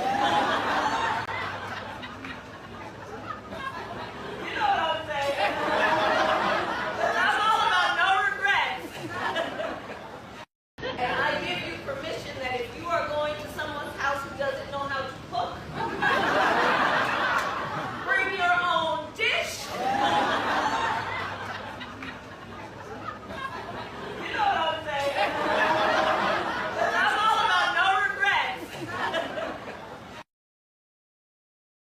She needs to do a stand-up comedy show on Netflix. She's going to sell out. Just imagine Kamala stand-up show with her like with her face laughing and stuff. She's gonna sell out. That's a way for her to like raise a lot of money if she's ever gonna run for probably the governor of California or something in California, because Californians would definitely vote for her. You know what I mean? But if she does do a special, a comedy special on Netflix, she's going to trend up to the people who watch Netflix. So yeah, Kamala Harris is definitely going to be. I mean, 74 million people voted for Kamala Harris. So if she does a special on Netflix, but it has to be comedy though, when like she has to be laughing like this and speaking like this. You know what I mean? She's gonna pop. She's gonna pop. I ain't gonna cap. She's probably gonna be popular like Kevin Hart and all them. But look, that's it. I'm gonna let Kamala do her thing. And man, Hollywood with Hove and Didi and the Carter family. It's sad to see that, you know, the brown skin community, they look at these people as or like legend or icons, and now it's like they're being taken down, or they did something stupid they shouldn't have been doing, and now they're going down. So it's just sad to see. So it's like, who are the heroes in Hollywood? Can you guys mention like 2, 3, 4 heroes? Because I mean, who is left? There's nobody left. All right. With that being said, thank you for tuning into the live stream. You know what time it is. It is your boy Genesis. Genesis, that's a roundabout insult. What do you mean? Like me saying Kamala should do a comedy show? It's not. I'm helping her get some money. I'm telling you, that's gonna help. It's gonna really help her if she runs for, or when she does run for the governor of California. Anyway, instead of looking for perfection, seek for consistency. Never give up on yourself. Never give up on your dreams. Never give up on God. Believe in yourself. Believe in your dreams. Believe in God. God bless you guys for tuning in. You guys are the best. God bless you. God bless you. God bless you. Never give up on yourself, regardless of what you're going through. Stay strong. Stay strong. Stay strong. Okay? Fight, fight, fight. Just like the 45th, now the 47th. Okay? Stay strong, man. Regardless, stay strong. It's just a matter of time. You may be working 2, 3 jobs now to pay your bills. You may be living paycheck to paycheck. You may be back on your credit card bills. You haven't paid for 2, 3, 4, 5 months. Stay strong. It's just a matter of time. Okay? Help is on the way. And guess what? You are going to shine. Your shine time is coming. Just relax. Okay? Keep working. Keep believing. Keep moving forward. Never stop working though. Just stay strong. Okay? God is with you. I believe in you. I love you. And thank you guys so much, man. It is your boy Genesis. And I am signing out of the premises.